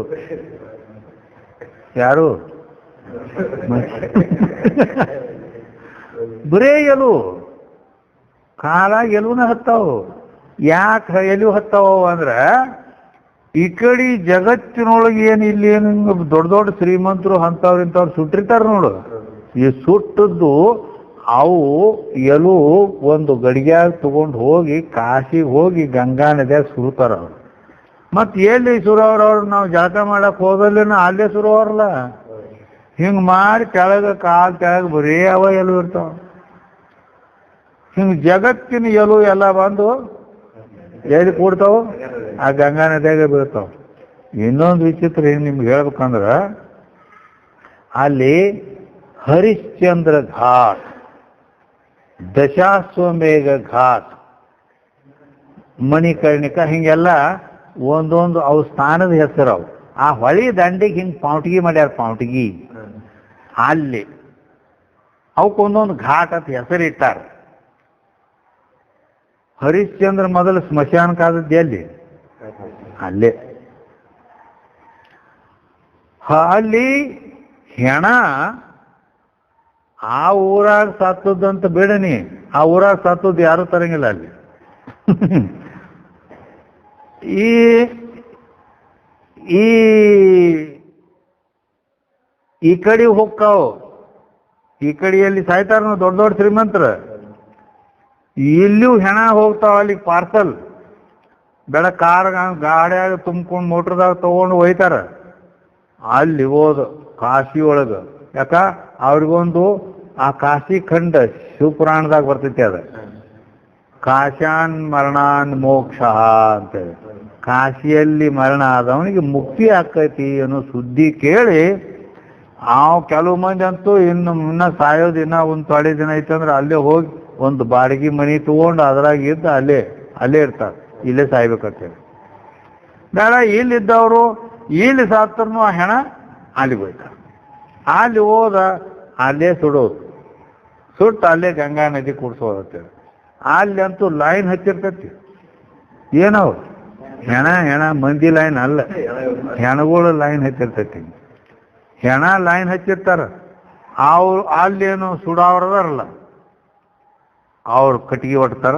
ಕಟ್ಟಿಗೆ ಒಟ್ಟಿ ಆ ಹೆಣ ಯಾರ ನಂಬರ್ ತೊಂಬೈಲಿ ಹಾಕಿದ ಕೂಡಲೇನ ಅಲ್ಲಿಂದ ಉರಿ ಹಚ್ತಾರ. ನೀ ನಡಿ, ನಡಿ, ಅಲ್ಲಿ ನಿಂದ್ರ ಕೊಡಂಗಿಲ್ಲ ಅವ್ರನ್ನ. ಮುಗಿತಿಲ್ಲ ನೀವು ಹೋಗ್ರಿ, ನೀವು ಹೊರಗೆ ಹಾಕ್ಬಿಡ್ತಾರ. ಹೊರಗೆ ಹೋಗಿ ಹಿಂಗೆ ಏನಾಗ್ತಾರೆ ಹಾದ್ರಿಲ್ಲೋ ಕೊಡ ನೀರು ತುಂಬ್ಕೊಂಡು ಬಂದು ದಡ ಒಟ್ಟು ಸುರುತ್ತಾರೆ. ಇನ್ನ ಅದಕ್ಕೆ ಪೂರಾ ಒಂದು ಚಾರಣೆನೂ ಸುಟ್ಟಿಲ್ಲ ಅದ್ರಂದ. ಇನ್ನು ಅದ ಒಂದಿಟ್ಟು ಹತ್ಕೊಳಕ್ ಹತ್ತೈತಿ ಹೆಣಕ್ಕೆ ಬೆಂಕಿ. ಬಡ ಬಡ ಬಡ ಬಡ ನೀರು ಸುರುವಿ ಆರಿಸ್ಬಿಡ್ತಾರೆ. ಎಲ್ಲ ಆರಿಸಿ ಕಾಲು ಹಿಡಿದು ಎಳೆದು ಗಂಗಾ ನದಿಯಾಗ ಹೋಗ್ಬಿಡ್ತಾರೆ. ಏನದ ಹೆಣ. ಮತ್ತ ಮ್ಯಾಲೆ ಒಂದಿಷ್ಟು ಕಟ್ಟಿಗೆ ಹಾಕೋದು, ಮತ್ತೊಂದು ಹೆಣ ಇಡೋದು, ಅಲ್ಲಿಂದ ಉರಿ ಹಚ್ಚೋದು. ನಡಿ ನೀ ನಡಿ, ಅದನ್ನ ಹೊರಗೆ ಹಾಕೋದು, ಬಡ ಬಡ ಬಡ ಬಡ ನೀರು ಸುರುವುದು, ಅದನ್ನ ಹಾಕಿಬಿಡೋದು. ಅದನ್ನ ಕಾಲಿಡು ಎರಡು ಗುರುಗಳು. ಹಿಂಗೆ ಏಸು ಹೆಣ ಒಂದೊಂದು ದಿನಕ್ಕೆ ಅವೆಲ್ಲ ಎಲ್ಲಿ ಬೀಳವು? ಗಂಗಾ ನದಿಯಾಗಿ ಬೀಳವು. ಹಿಂಗ ಎಲ್ಲ ಹೆಣ ಅಲ್ಲೇ. ಆ ಊರಾಗ ನಾಯಿ ಸಾತು ಅಂದ್ರೂ ಯಾವ್ದು ಅದನ್ನು ಅದರಾಗ ಹೋಗೋದು ಬಿಡೋದು, ಗಂಗಾ ನದಿಯಾಗ ಹೋಗೋದು ಬಿಡೋದು. ಕಾಚಿ ಸಾತು, ಹಂದಿ ಸಾತು, ಏನು ಸಾತ್ರು ಅದ್ರಾಗ ಹೋಗೋದು ಬಿಡೋದು. ಸುಯ್ದ ಇಟ್ಟೆ ಯಾಕ ದೊಡ್ಡ ದೊಡ್ಡ ಜಗದ್ಗುರು ಅತ್ತಾರಲ್ಲ ಈ ಕಡೆ, ಆ ಕಡೆ ಮಹಾಮಂಡಲೇಶ್ವರ ಅತ್ತಾರ. ಮಹಾಮಂಡಲೇಶ್ವರ ಎಲ್ಲರ ಮೇಲೆ ಅವನು ದೊಡ್ಡವ. ಅವನೇನ್ ಮಾಡ್ತಾರೆ ಗೊತ್ತದ ನೀನು? ಅಲ್ಲಿ ಯಾರ್ದು ಸಮಾಜ ಅನ್ನೋದು ಇಲ್ಲ. ಅಲ್ಲಿ ಆ ಕಡೆ ಭಾಗಕ್ಕೆ ಅವನು ಮಣ್ಣೂ ಕೊಡಂಗಿಲ್ಲ, ಸುಡಂಗೂ ಇಲ್ಲ. ಮತ್ತೇನು ಮಾಡ್ತಾರ? ಸೀದಾ ಗಂಗಾ ನದಿಗೆ ಒಯ್ಯೋದು. ಮತ್ತೆ ಗಂಗಾ ನದಿ ಓದು ಹಿಂಗ ಹೆಣ ಅದನ್ನ ಒಂದು ಹಿಂಗೆ ಇದು ಮಾಡಿ ಬಿದ್ರ ಇಲ್ಲಿ ಹಿಂಗೆ ಹಾಕಿ ಅದ್ರ ಮ್ಯಾಗ ಹಾಕಿ ಆ ಕಡೆ ಹಿಂಗೆ ನಡು ಒಂದೆರಡು ಹಿಂಗೆ ಕಟ್ಟಿಬಿಡ್ತಾರೆ ಅಡ್ಡ. ಆಮೇಲೆ ಮುಂದೆ ಕಾಲ ಕಡೆ ಎರಡು ಕೊಡಗಳು, ಮಣ್ಣಿನ ಕೊಡ ಅವು, ಈ ಕಡೆ ತಲೆ ಕಡೆ ಈ ಕಡೆ ಒಂದು ಎರಡು ಕೊಡಗಳು, ಅವಕ್ಕೆ ತೂತು ಹಾಕ್ತಾರೆ. ತೂತು ಹಾಕಿರ್ತಾರೆ ಮೊದಲ. ಅವನ್ನ ಮತ್ತ ಇಲ್ಲಿ ನಡಕ ಯಾವ ದೊಡ್ಡ ಮಂಡೇಶ್ವರ ಸತ್ತಲ್ಲ, ಅವನ ನಡಕ ಹಗ್ಗ ಕಟ್ಟತಾರ. ಇಂಥದೊಂದು ಕಲ್ಲು ತಂದು ಕಟ್ತಾರ ಅದಕ್ಕೆ.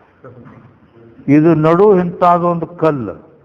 ಆಚೆಕ್ ಎರಡು ಕೊಡಗಳು, ಈಚೆಕ್ ಎರಡು ಮಣ್ಣಿನ ಕೊಡಗಳು ನೀರಾಗ ಓದ್ ಮುಳುಗಿಸ್ತಾರೆ. ನಡು ಓದಕ್ಕೆ ಬಿಟ್ಟು ಬಿಡ್ತಾರೆ. ಆ ಕಡೆ 4 ಕೊಡ ನೀರು ತುಂಬಿದ್ದು, ನಡು ಒಂದು ದೊಡ್ಡ ಕಲ್ಲ. ಹೆಣ ತಗೊಂಡು ತಳಕ ಓದ್ ಕುಂದಿರ್ತೈತಿ. ಶಿವ ಏನಮ್ಮ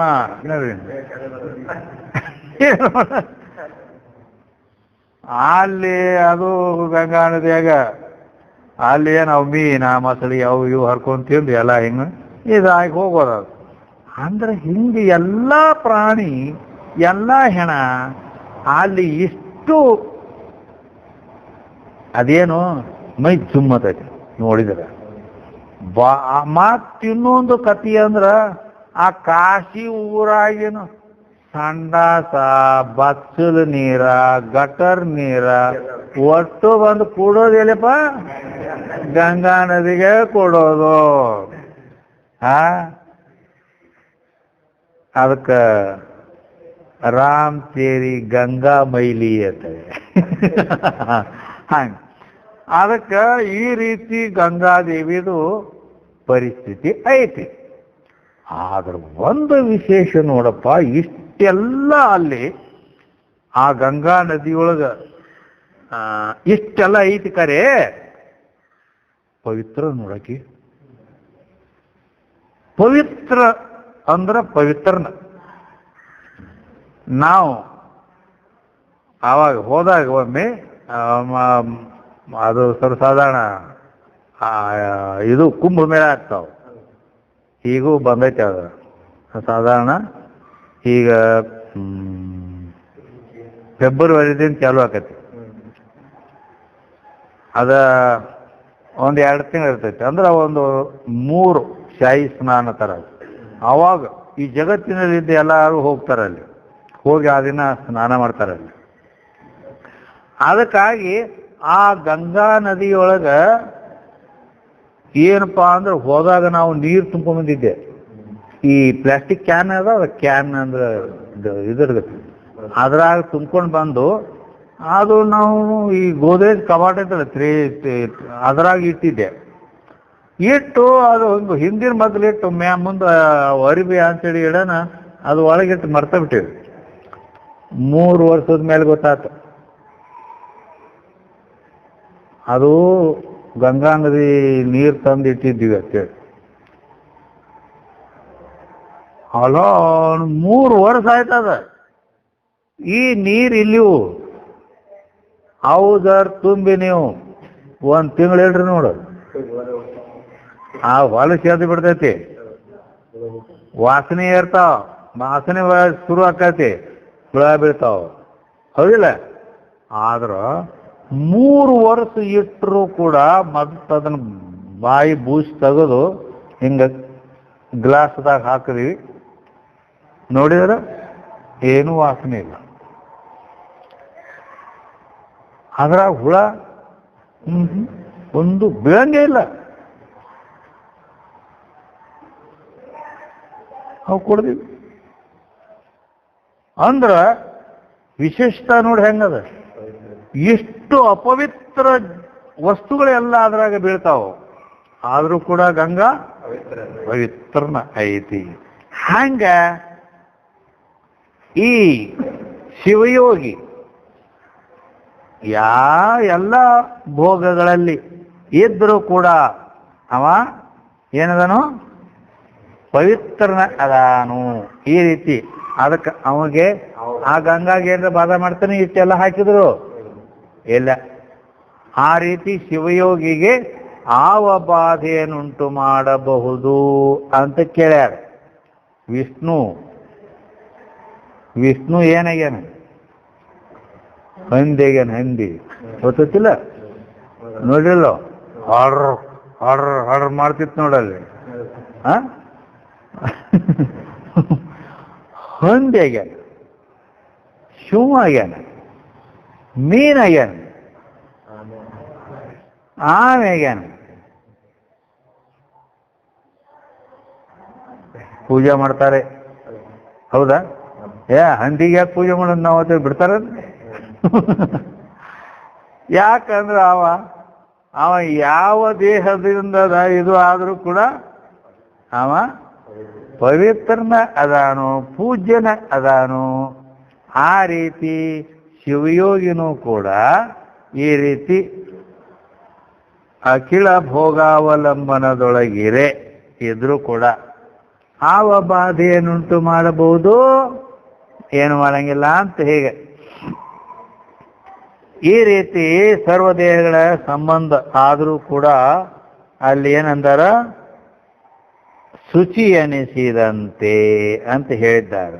ಆದ್ದರಿಂದ ಈ ದೃಷ್ಟಾಂತಗಳ ಹೇಗೆ ಅದು ಪವಿತ್ರನಾಗಿರುವ ಎಂಬ ಭಾವ, ಅಂದ್ರೆ ಸರ್ವಾತ್ಮದರ್ಶಿ ಸರ್ವ ಶರೀರಗಳಲ್ಲಿ ಸಂಬಂಧವಾದರೂ ಕೂಡ ಆ ಶರೀರದ ದೋಷಗಳಿಂದ ಆ ಜ್ಞಾನಿಗೆ ಯಾವ ಬಾಧ ಇಲ್ಲ ಅಂತ ಹೇಳ್ಯಾರ.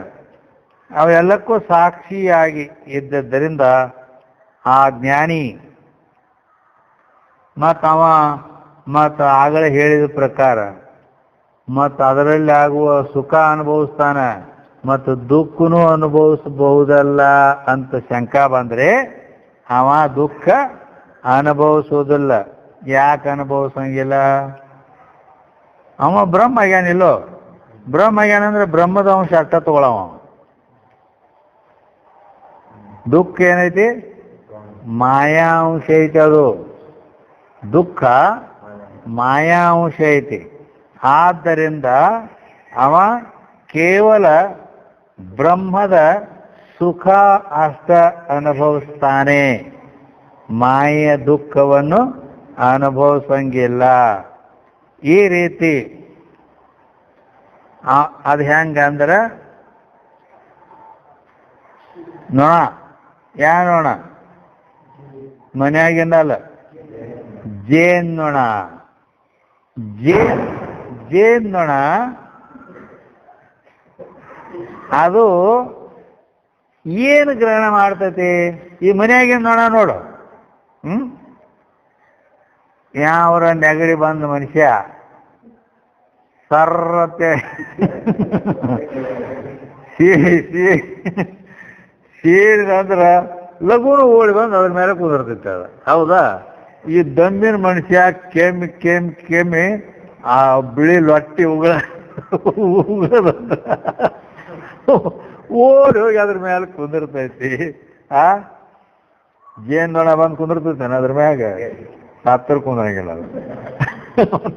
ಮತ್ತೇನು ಕುಂದಿರ್ತೈತಿ? ಅದು ಕೇವಲ ಸುವಾಸಿತವಾಗಲ್ಪಟ್ಟಂಥ ಸುಗಂಧ ಹೂವಿನ ಮೇಲೆ ಅಷ್ಟ ಕುಂತು ಆ ಹೂವಿನ ಮಕರಂದವನ್ನಷ್ಟ ಹೇರ್ತೈತೆ ಹೊರತು ಇಂಥ ಹೊಲಸಿನ ಮೇಲೆ ಕುಂಡ್ರಂಗಿಲ್ಲ ಅದ ಜೇನ್ನೊಣ. ಹಾಗೆ ಇವನು ಶಿವಯೋಗಿ ಆ ಹಿಂಗ ಪವಿತ್ರ ಅಪವಿತ್ರ ಪದಾರ್ಥಗಳ ಏನ ಹಿಂಗದಾವಲ್ಲ ಇಂಥಲ್ಲಿ ಅದರಂತೆ ಸುಖ ದುಃಖ ಏನದಾವು ಅದಕ್ಕೆ ಅದು ಹೆಂಗ ಹೂವಿನ ಮಕರಂದವನ್ನ ಹೇಳ್ತೈತಿ, ಈ ಹೊಲಸಿನ ಗ್ರಹಣ ಮಾಡಂಗಿಲ್ಲ ಅದ, ಈ ಮನಿ ನೊಣದ ಗತೆ. ಅದಕ್ಕೆ ಅಲ್ಲಿ ಅವನು ಬ್ರಹ್ಮದ ಅಂಶವಾಗಲ್ಪಟ್ಟಂತ ಸುಖವನ್ನಟ್ಟ ಅನುಭವ ಮಾಡ್ತಾನೆ. ಮಾಯಿ ಅಂಶ ಏನೈತಲ್ಲ ಇವು ಸುಂಬಳ ಅವುಗಳಿದ್ದಂಗೆ ಅದಾವ, ತಿಳ್ಕಿ ಹಾಕೋರ್ ಕಡೆ ಹೋಗೋದಿಲ್ಲ ಈ ರೀತಿ. ಅದಕ್ಕೆ ಗ್ರಹಿಸಿ ಮತ್ತಂದ ಮೇಲೆ ಅವಾಗ ಯಾವ ಬಾಧ ಏನು ಅವಾಗ ಬಾಧ ಇಲ್ಲ ಅಂತ ಹೇಳ್ಕೊಂಡು ಬರ್ತಾರೆ. ಈ ರೀತಿ ಏನ ಎರಡನೇ ಉದಾಹರಣೆಯಲ್ಲಿ ಎರಡನೇ ನುಡಿಯಲ್ಲಿ ಏನು ಹೇಳ್ತಾರೆ, ಇಲ್ಲಿ 3 ದೃಷ್ಟಾಂತ ಕೊಟ್ಟರೆ ಅದಕ್ಕೆ ಒಂದೇ ನುಡಿಯಲ್ಲಿ ರವಿ ಅಗ್ನಿ ವಾಯು ಇವು ಪವಿತ್ರ ಪವಿತ್ರ ಎರಡೂ ವಸ್ತುಗಳೊಡನೆ ಸಂಬಂಧ ಇದ್ರೂ ಕೂಡ ಅವು ಶುಚಿಯಾಗಿನ ಅದಾವು, ಪವಿತ್ರ ಹೆಂಗದಾವು ಹಂಗೆ ಇವ ಪವಿತ್ರ ಇರ್ತಾನು ಅಂತ ಹೇಳಿದರು. ಇನ್ನು ಇಲ್ಲಿ ಮತ್ತೆ 3 ದೃಷ್ಟಾಂತ ಕೊಡ್ತಾರೆ ಎರಡನೇ ನುಡಿಯಲ್ಲಿ. ಪಳುಕು ಉಪಾಧಿಯನೊಂದಿ ನಳಿನ ದಳ ಮೆರ್ದು ಜಲದೊಳು ಮೇಘ ಜಾಲದೊಡ ವ್ಯರಸಿ ಗಗನ. ಇವು 3.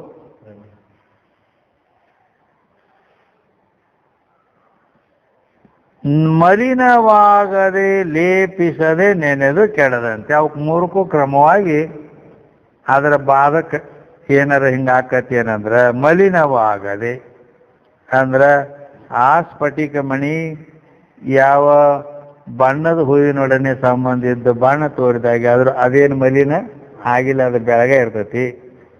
ಲೇಪಿಸದೆ ಅಂತ ಹೇಳಿದ್ರಿಂದ ಆ ಕಮಲ ಪತ್ರದಂತೆ ಇದು ಲೇಪನ ಆಗಂಗಿಲ್ಲ ಅಂತ. ಕಮಲ ಪತ್ರ ಎರಡನೇ ದೃಷ್ಟಾಂತ, ಕಮಲದ ಎಲೆ ನೀರ್ನ್ಯಾಗ ಇರ್ತೈತಿ, ಹೂ ಮ್ಯಾಲೆ ಎದ್ದಿರ್ತೈತಿ, ನೀರಾಗ ಇರ್ತೈತಿ. ಅದಾಗ ಎದ್ರೂ ಕೂಡ ನೀರಿನ ಮುಟ್ಟಿಸ್ಕೊಳಂಗಿಲ್ಲ ನೋಡೋದು, ನೀರಿನ ಸಂಪರ್ಕ ತಗೊಳ್ಳೋದಿಲ್ಲ.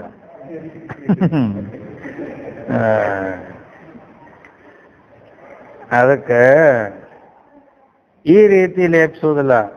ನೆನೆದು ಕೆಡದಂತೆ ಅಂದ್ರ ಆಕಾಶ ಅದು ಮೇಘಜಾಲದೊಡನೆ ಇದು ಆಗಿದ್ದಾದ್ರೂ ಕೂಡ ಅದೇನ ನೆನೆದು ಕೆಟ್ಟಿಲ್ಲ ಅಂತ. ಈ ರೀತಿ ಹೆಂಗ ಅದಕ್ಕೆ ಕಡೆ ಸಾಲಿನಲ್ಲಿ ಹೇಳ್ತಾರೆ, ಮಲಿನವಾಗದೆ ಲೇಪಿಸಿದ ನೆನೆದು ಕೆಡದಂತೆ ಅಂತ ಹೇಳಿ ಕಡೆ ಚರಣದೊಳಗೆ ಏನ್ ಹೇಳ್ತಾರೋ, ತಿಳಿದ ಆತ್ಮ ನಿಷ್ಠೆ ನೆಲೆಗೊಂಡ ಯತಿಗೆ ಆವ ಬಾಧೆಯನ್ನುಂಟು ಮಾಡಬಹುದು. ಅಂದ್ರೆ ತಿಳಿದ ಅಂದ್ರ ಅವ ತನ್ನ ಆತ್ಮ ಸ್ವರೂಪವನ್ನು ತಿಳ್ಕೊಂಡಿರ್ತಾನಿಲ್ಲ ಶಿವಯೋಗಿ. ಆ ತಿಳ್ಕೊಂಡು ಅವ ಆತ್ಮನಿಷ್ಠೆ ಅಂದ್ರ ಎಲ್ಲರ ಆತ್ಮ ಸ್ವರೂಪನೇ ನಾನಿದ್ದೇನೆ ಅಂತ ಗಟ್ಟಿಯಾಗಿ ತಿಳ್ಕೊಂಡು ನಿಷ್ಠೆ ಉಳ್ಳವಾಗಿರ್ತಾನ. ಹಿಂಗ ನೆಲೆಗೊಂಡ ಯತಿಗೆ ಹಿಂಗ ದೃಢಜ್ಞಾನ ಮಾಡಿಕೊಂಡಂತ ಆ ಶಿವಯೋಗಿಗೆ ಆವ ಬಾಧೆಯನ್ನುಂಟು ಮಾಡಬಹುದು. ಯಾವ ಬಾಧ ಮಾಡಂಗಿಲ್ಲ. ತೊಳಕುಪಾದಿಯನೊಂದಿ ಅಂತ ಹೇಳಿದ್ರಿಂದ ಸ್ಫಟಿಕ ಮಣಿ ದೃಷ್ಟಾಂತ ಕೊಟ್ರು. ಸ್ಫಟಿಕ ಸ್ವಭಾವತ ಶುಭ್ರ ಐತೆ, ಆದ್ರ ಹೂವಿನ ಮೇಲೆ ಇಟ್ಟಾಗ ಆ ಸ್ಫಟಿಕ ಮಣಿಯನ್ನ ಹೂವಿನ ಮೇಲೆ ಇಟ್ಟಾಗ ಬೇಡ ಬಟ್ಟೆ ಮೇಲೆ ಇಟ್ಟಾಗ ಅದರ ಬಣ್ಣ ಈ ಕೆಂಪು ದಾಸವಾಳ ಹೋದವಲ್ಲ ಇದ್ರ ಮ್ಯಾಗಿಟ್ಟ ಕೆಂಪಾಗಿ ನಿಂದಿರ್ತೈತೆ. ಆ ಬಣ್ಣ ಅದರಲ್ಲಿ ತೋರ್ತೈತಿ. ತೋರಿದಾಗೆ ಆದರೂ ಕೂಡ ಆ ಬಣ್ಣದ ಸಂಪರ್ಕ ಅದಕ್ಕೆ ಅದರಲ್ಲೇ ತೋರೈತಿ. ಕರೆ ತೋರಿದ್ರು ಕೂಡ ಅದೇನಾರ ಅದು ಹಂಗ ಬಿಳಿದಿದ್ದು ಕೆಂಪಾಗಿ ಹಿಂಗೇನ ಮಲಿನ ಆಯ್ತು ಏನದು ಇಲ್ಲ. ಯಾಕಂದ್ರೆ ಹೂವಿನ ಮ್ಯಾಲಿಂದ ಎತ್ತಿ ನೋಡ್ನಿ ಹೂ ಬಿಟ್ಟು ಬೇರೆ ಬಂದ ಕೂಡನ ಬೆಳ್ಳಗೆ ಹೆಂಗಿತ್ತು ಹಂಗೆ ಇರ್ತೈತಿ. ನಳಿನ ದಳ ಮಿರ್ದು ಜಲ, ಜಲದಳು ನಳಿನ ದಳ ಮಿರ್ದು. ಆ ನೀರಿನಲ್ಲಿ ಕಮಲದ ಎಲೆ ಅದು ಇದ್ರೂ ಕೂಡ, ಜಲದಲ್ಲಿ ಇದ್ರೂ ಕೂಡ ಆ ನೀರಿನ ಸಂಪರ್ಕ ಅದು ಹಚ್ಕೊಳ್ಳಂಗೇ ಇಲ್ಲ. ಅದಕ್ಕೆ ಪದ್ಮಪತ್ರ ನಿವಾಂಬಸ ಅಂತ ಹೇಳ್ಯಾರ. ಅದು ಹ್ಯಾಂಗ ನಿರ್ಲೇಪವಾಗೇ ಇರ್ತೈತಿ. ಆ ನೀರಿನ ಲೇಪ ಸಂಬಂಧ ಮಾಡ್ಕೊಳ್ಳಂಗೆ ಇಲ್ಲ. ಈ ರೀತಿ ಇವ ಜ್ಞಾನಿ ಅಖಿಲ ಭೋಗಾವಲಂಬನದೊಳಗೆ ಇದ್ರೂ ಕೂಡ ಅವನಿಗೆ ಯಾವ ಬಾಧ ಇಲ್ಲ. ಮೇಘಜಾಲದೊಡ ಬೆರೆಸಿ ಗಗನ ಅಂದ್ರೆ, ಗಗನ ಅಂದ್ರೆ ಆಕಾಶ. ಆಕಾಶ ಮೇಘಜಾಲ ಅಂದ್ರೆ ಮೇಘಗಳಂದ್ರೆ ಮೋಡಗಳು. ಅಲ್ಲಿ ಆಕಾಶ ಐತಿಲ್ಲ, ಅವು ಆಕಾಶದಾಗ ಅದಾವು. ಆಕಾಶದಾಗ ಯಾವ ಮೋಡಗಳಿದ್ರು ಕೂಡ ಅದು ನೀರು ತುಂಬ್ಕೊಂಡು ನಿಂತಾವ. ಅದ್ರಾಗ ನೀರು ಐತಿಲ್ಲ ಮೋಡಗಳಲ್ಲಿ. ಆ ನೀರಿನಿಂದ ಆಕಾಶ ಏನು ಯಾವತ್ತು ಅಲ್ಲಿ ಇದ್ದಕ್ಕೆ ನೀರಾಗ ಅದೇನ್ರ ನೆನೆದು ಕೆಡ್ತೈತೇನೋ ಇಲ್ಲ, ಆಕಾಶಕ್ಕೆ ಏನೂ ಆಗಿಲ್ಲ. ಈ ರೀತಿ ಅದು ಯಾವ ಬಾಧೆನೂ ಅವಕ್ಕೆ ಹೆಂಗಾಗಿಲ್ಲೋ. ಅದಕ್ಕೆ ಸ್ಫಟಿಕಕ್ಕೂ ಏನು ಮಲಿನತ ಅನ್ನೋದಾಗಿಲ್ಲ, ಆ ಕಮಲ ಪತ್ರಕ್ಕೂ ನೀರಿನ ಸಂಬಂಧ ಇಲ್ಲ, ಆಕಾಶಕ್ಕೂ ಆ ನೀರಿನ ಸಂಬಂಧ ಇಲ್ಲ. ಅಂದ್ರೆ ಮೇಘಗಳಲ್ಲಿ ಇದ್ರೂ ಕೂಡ ಮೇಘದ ಸಂಬಂಧ ಇಲ್ಲ. ಹೀಗ ಅಖಿಲ ಭೋಗಾವಲಂಬನದೊಳ ಹಿರೇ ಶಿವಯೋಗಿ ಹಿಂಗೆಲ್ಲದರಲ್ಲಿ ಅವ ಇದ್ರೂ ಕೂಡ ಅವನಿಗೆ ಅವುಗಳಿಂದ ಯಾವ ಬಾಧೆಯೂ ಆಗೋದಿಲ್ಲ ಅಂತ ಹೇಳ್ಕೊಂಡು ಬಂದಾರ. ಅದಕ್ಕೆ ಈ ರೀತಿ ಅಲ್ಲಿ ಅಂದ್ರೆ ಇಲ್ಲಿ ದೃಷ್ಟಾಂತ ಕೊಟ್ಟು ಕಡೆಗೆ ಸಿದ್ಧಾಂತ ಹೇಳ್ತಾರೆ. ದೃಷ್ಟಾಂತದೊಳಗೆ ಹೇಳ್ಯಾರ ಏನಂತ, ಅದೇ ದೃಷ್ಟಾಂತಗಳಂತೆ ತನ್ನ ನಿಜ ಶ್ರುತಿಗುರುಗಳಿಂದ ತಿಳಿದ ಜ್ಞಾನಿ ಅವ ಏನಾಗ್ಬಿಟ್ಟಾನ, ಸರ್ವಾತ್ಮ ದರ್ಶಿ ಆಗ್ಯಾನ, ಎಲ್ಲರ ಆತ್ಮ ಆಗಿ ನಿಂತು ಬಿಟ್ಟಾನ. ಆ ಕಾರಣದಿಂದ ಅವನು ಮಲಿನೂ ಆಗಂಗಿಲ್ಲ, ಯಾವ ಲೇಪನೂ ಇಲ್ಲ, ಮತ್ತು ಯಾವಾಗಲೂ ಪರಿಶುದ್ಧನಾಗಿನ ಅವ ಇರ್ತಾನು. ಅದಕ್ಕೆ ಅವ ಯಾವ ಬಾಧ ಇಲ್ಲ.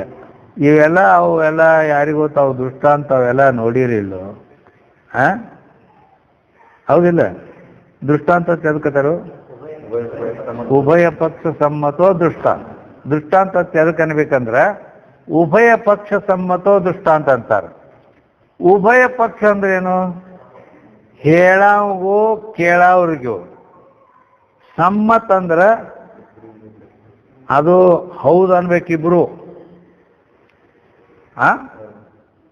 ಇಬ್ರು ಬರಾಬರಿ ಅಂದ್ರೆ ಇಬ್ಬರಿಗೆ ಗೊತ್ತಾಗ್ಬೇಕಂತ. ಇಬ್ಬರಿಗೆ ಮತ್ತೆ ನೀವು ಹೇಳ್ತೀರಿ ಹೌದು ಹೌದು ಅಂತ, ಮತ್ತೆ ನಾವು ಹೌದು ಅಂತೀವಲ್ಲ, ಮತ್ತೆ ನಾವೇನು ಅಲ್ಲ ಅಂತೀವಲ್ಲ, ಹಂಗಲ್ಲ ಅದ. ಈಗ ಕೆಲವೊಂದು ವಸ್ತು ಅದಾವ, ಕೆಲವೊಂದು ವಸ್ತು ಅವು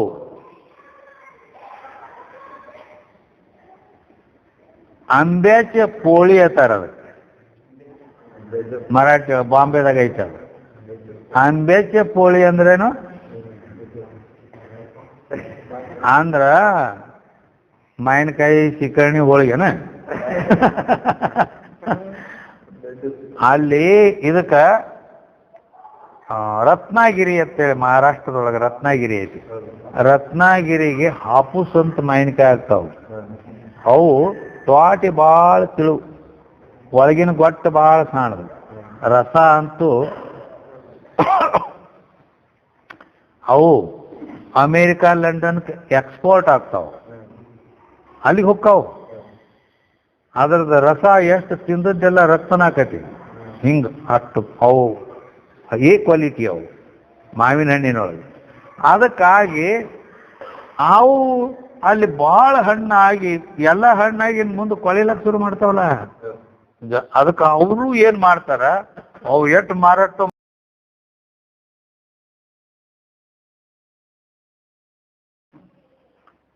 ಈ ನೀನು ಮೈ ಮೇಲೆ ಅಂತ ತಿಳು ದೋತ್ರ ಐತಲ್ಲ, ಅಂಥದ್ದು ತಿಳು ಅಂತ ದೋತ್ರ ಅಲ್ಲಿ ಕಟ್ತಾರ. ಆಚಿ ಕಡೆ ಎರಡು ಮೂಲಿ ಹಿಡಿದು ಕಟ್ಟೋದು, ಈಚಿ ಕಡೆ ಎರಡು ಮೂಲಿ ಇಟ್ಟು ಉದ್ದು ದೋತ್ರಲ್ಲ, ಅವರು ಒಂದು 4-5 ಮಂದಿ ಕೂಡಿ ಮಾವಿನ ಹಣ್ಣೆಲ್ಲ ಹಿಡ್ಕೊಂಡು ಅದ್ರ ಹಿಂಡೋದು ಎಲ್ಲ ಹಿಂಡ್ಕೋತ ಪೂರ ದೋತ್ರ ತುಂಬ ಹಿಂಡ್ತಾರೆ.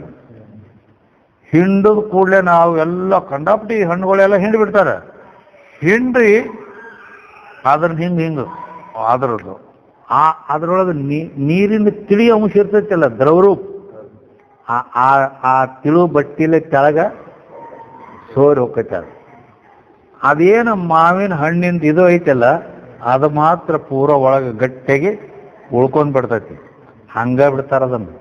ಹಂಗ ಬಿಟ್ಟು ಕೂಡಲೇ ನಮ್ಮ ಮುಂದೆ ಗಾಳಿ ಬಿಸಿಲಿಗೆ ಅದು ಇದಾಕತಿ, ಗಟ್ಟಿ ಪ್ಯಾಂಟಿಗೆಟ್ಟದಂಗೆ ಆಕತಿ.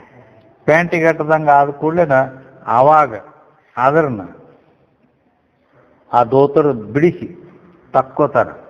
ಹಿಂಗೆ ಇಟ್ಟು ಪಿಂಡ್ ಇರ್ತೈತಿ, ಇಟ್ಟು ಪಿಂಡ್ ಇರ್ತೈತಿ. ಹಿಂಗ ಅದನ್ನ ಕರ್ದಂಟು ಹೆಂಗೆ ಇದು ಮಾಡ್ತಾರಲ್ಲ, ಹಿಂಗೆ ಅವಕೂರ್ನ ಈ ಕಡ್ಲಿ ಹಿಟ್ಟಿಂದ ಏನೋ ಮಾಡ್ತಿರಲ್ಲ ನೀವು, ಜುಣಕ ಅಲ್ಲದ ಒಡೆ ಕಡ್ಲಿ ಹಿಟ್ಟಿನ ಒಡೆ ಮಾಡ್ತಾರಲ್ಲ, ಜುಣಕ ಒಡೆ, ಹಂಗ ಅವಕೂರ್ನ ಈ ತುಣುಕು ಮಾಡ್ತಾರ.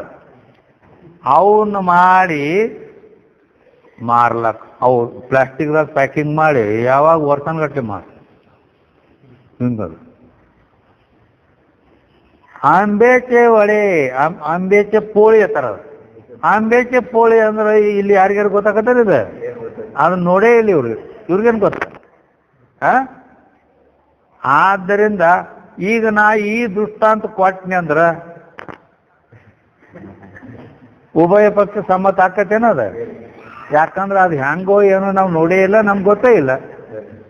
ಅದಕ್ಕೆ ದೃಷ್ಟಾಂತ ಅಂದ್ರೆ ಹೆಂಗಿರ್ಬೇಕಂದ್ರೆ ನಮಗೂ ಅನುಭವ ಪೂರ್ವಕ ಹಿಂಗಿರ್ಬೇಕು ದೃಷ್ಟಾಂತ. ಅದಕ್ಕಾಗಿ ನಾ ಏನು ಮಾಡ್ತೀನಿ, ಈಗ ನಿಮ್ಮ ಅನುಭವ ಗಮ್ಯವಾದ ಒಂದು ದೃಷ್ಟಾಂತ ಹೇಳ್ತೀನಿ. ಏನದು? ನೀವು ಯಾವಾಗಾರು ಉಂಡಿರ್ಬೇಕಲ್ಲ, ಹೋಳ್ಗಿ ಹಾಲ ತುಪ್ಪ ಹಾಕಿ ನಿನ್ನೆ ಉಂಡಿರಿ. ಆಯ್ತಾ? ಉಂಡ ಮೇಲೆ ಆವಾಗ ಅದನ್ನೆಲ್ಲ ಕಲಿಸಿ ಇದು ಮಾಡಿ ತುತ್ತು ಬಾಯಾಗಿ ಇಟ್ಕೊಂಡು ಇಟ್ಟೇ ಬಿಡೋದ. ಆಮೇಲೆ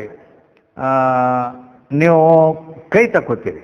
ಊಟ ಆದ್ಮೇಲೆ ಕೈ ತಕ್ಕೋತೀವಿ. ಕೈ ತಕ್ಕೊಂಡ ಮೇಲೆ ಈ ಬಳ್ಳಿ ಹೆಂಗಾಗಿರ್ತಾವ, ಮಾರಿ ಅದು ಹೊರ್ಸ್ಕೊತೀರಿ ಹಂಗ ಮಾಡಿ ಪೂರ ಎಲ್ಲ ಜಿಬಿ ಆಗಿಬಿಡ್ತೈತದ. ಆಮೇಲೆ ಅದನ್ನ ಒಂದು ಸಾಬೂನು ಹಚ್ಚಿರ ತೊಳ್ಕೊಬೇಕು ಅಂತ ಇಲ್ಲಿಕ್ಕೆ ಅರಿಬಿಗಾರ ಸೀಟಿ ಇದು ಮಾಡ್ಬೇಕು. ಏನು ಬರೀ ಈ ಬೆರಳು ಈ ತಾಟ್ನ್ಯಾನ್ ತೆಗೆದು ಬಾಯಾಗಿಟ್ಟೈತಿ, ಅಷ್ಟು ಹೊಲಸಾಗಿಬಿಟ್ಟೈತಿ. ಇದು ನಾಲಿಗೆ ಏನು ಮಾಡ್ತೈತಿ ಅಂದ್ರೆ ಅದನ್ನ ತಿರುವ್ಯಾಡಿ ಹಲ್ಲುಗಳು ಸಂಧಿ ಕೊಡ್ಬೇಕಲ್ಲ, ಅದನ್ನ ಹಿಂಗೆ ತಿರುವ್ಯಾಡಿ ಒಟ್ಟು ಹೊಳ್ಳಾಡ್ತೈತಿ ನಾಲಿಗೆ ಅದ್ರಾಗ ಹೊಳ್ಳಾಡಿ ಒಟ್ಟು ಎಲ್ಲ ಇದು ಮಾಡ್ತೈತೆ. ಮತ್ತು ಕೈ ತಕ್ಕೊಂಡು ಕೈ ಅಂತೂ ಸ್ವಚ್ಛ ಮಾಡ್ಕೊಂಡ್ರಿ, ಹಿಂಗೆ ಅರಿಬಿಲೆ ಬೇಡ ಸಾಬನ್ಲೆ ತೊಳೆದು. ಮತ್ತಿನ್ನು ಇದಕ್ಕಿಂತ ಹೆಚ್ಚಿಗೆ ಕೆಲಸ ಮಾಡೈತಿ ನಾಲಿಗೆ. ಮತ್ತಿನ್ನು ಅದಕ್ಕೊಂದು ಏನೇನು ಸಾಬಾನ ಬ್ರಷ್ ತಂದ ಹೀಗೆ ಮಾಡಿ ತಿಕ್ಕಿ ತೊಳಿಬೇಕು, ಏನು ಅರ್ಬಿ ತಗೊಂಡು ಮಾಡಿ ಸೀಟ್ ತೆಗಿಬೇಕು. ಏನು ಮಾಡ್ತೀರ ಅದಕ್ಕೆ? ಯಾಕೆ ಮಾಡಂಗಿಲ್ಲ ಅಂದ್ರೆ ಏಕ್ದಮ್ ಅಷ್ಟೆಲ್ಲ ಮಾಡಿದ್ರು ಕ್ಲೀನಾಗಿ ಇರ್ತೈತೆ ಅದು. ಮತ್ತೇನೆ ಹೌದಿಲ್ಲ? ಇದು ನಿಮ್ಮ ಅನುಭವ ಗಮ್ಮಿ ಅನುಭವ ಐತಿ.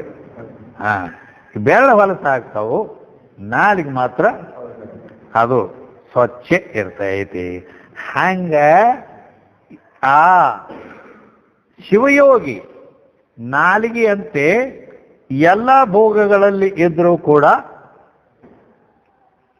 ಯಾವುದರ ಸಂಬಂಧ ಅದ ಹೆಂಗ ನಾಲಿಗೆ ಸ್ವಚ್ಛ ಐತಿ ಹಂಗ ಅವನು ಕೂಡ ಸ್ವಚ್ಛ ಇರ್ತಾನೋ ಪವಿತ್ರ ಇರ್ತಾನೋ ಅಂತ ಹೇಳಲ್ಪಡ್ತೈತಿ. ಇನ್ನ ಮೂರನೇ ಉದಾಹರಣೆ ಹೇಳ್ತಾರೆ. ಮರದೋಳ್ ಇಹುದು ಅನಲನು, ಆ ಮರವು ಅನಲನಲ್ಲಿ ಇರದ ಪರಿಯಂತೆ. ಮರದೋಳ್ ಇಹುದು ಅನಲನು. ಅನಲ ಅಂದ್ರೆ ಬೆಂಕಿ. ಬೆಂಕಿ ಎಲ್ಲಿರ್ತೈತಿ? ಮರದೋಳು ಅಂದ್ರೆ ಗಿಡದಾಗ ಇರ್ತೈತಿ. ಆದರೆ ಮರವು ಅನಲನಲ್ಲಿ ಇರದ ಪರಿಯಂತೆ. ಆ ಮರ ಅಂದ್ರೆ ಗಿಡ, ಅದು ಬೆಂಕಿಯಾಗಿರ್ತೈತೇನ? ಇರಂಗಿಲ್ಲ. ಹಾಗೆ ಸಕಲ ಸಂಸಾರದೊಳಗೆ ಬೆರದಿಹನು ಗುರುಶಂಭುಲಿಂಗವೇ ತಾರಾದ ಶರಣನು, ಆ ಸಂಸಾರವು ಇಲ್ಲಾತಗೆ. ನೋ ಉದಾಹರಣೆ ಕೊಟ್ರಿ, ಇಲ್ಲೊಂದು ಉದಾಹರಣೆ ಕೊಟ್ರಿ. ಗಿಡದಾಗ ಬೆಂಕಿ ಇರ್ತೈತಿ, ಮರದೋಳಿಹುದು ಅನಲ. ಬೆಂಕಿ ಎಲ್ಲ ಮರಗಳಲ್ಲಿ ಇರ್ತೈತಿ, ಗಿಡದಲ್ಲಿ ಇರ್ತೈತಿ. ಐತೆ ಅಂತಾನ ಮ್ಯಾಲ್ ಕೇಳ್ತೈತಿ. ಅದು ಈ ಕಡೆ ಹಿಂಗ ಅಡ್ಡ ಹೋಗ್ಬೇಕಾಗಿತ್ತು. ಅದು ಈಗ ಇದನ್ ಬೇಡನಿ ಬಿತ್ತಾರ. ಏನ್ ಬಿತ್ತಾರ? ಬೀಜ. ಹೊಲದೊಳಗೆ ಬೀಜ ಬಿತ್ತಾರ. ಆ ಹೊಲದಾಗ ಜ್ವಾಳ ಬಿತ್ತಾರನ್ನು, ಗೋಧಿ ಬಿತ್ತಾರನ್ನು, ಕಡ್ಲಿ ಬಿತ್ತಾರ, ಶೇಂಗಾ, ಹಿಂಗೆ ಯಾವ್ದು ಬಿತ್ತಾರ. ಬೀಜ ಹಾಕುವಾಗ ಅವು ಹಿಂಗೆ ಬಿಟ್ಕೋತ ಹೋಗ್ತಾರ ಅವ್ರು.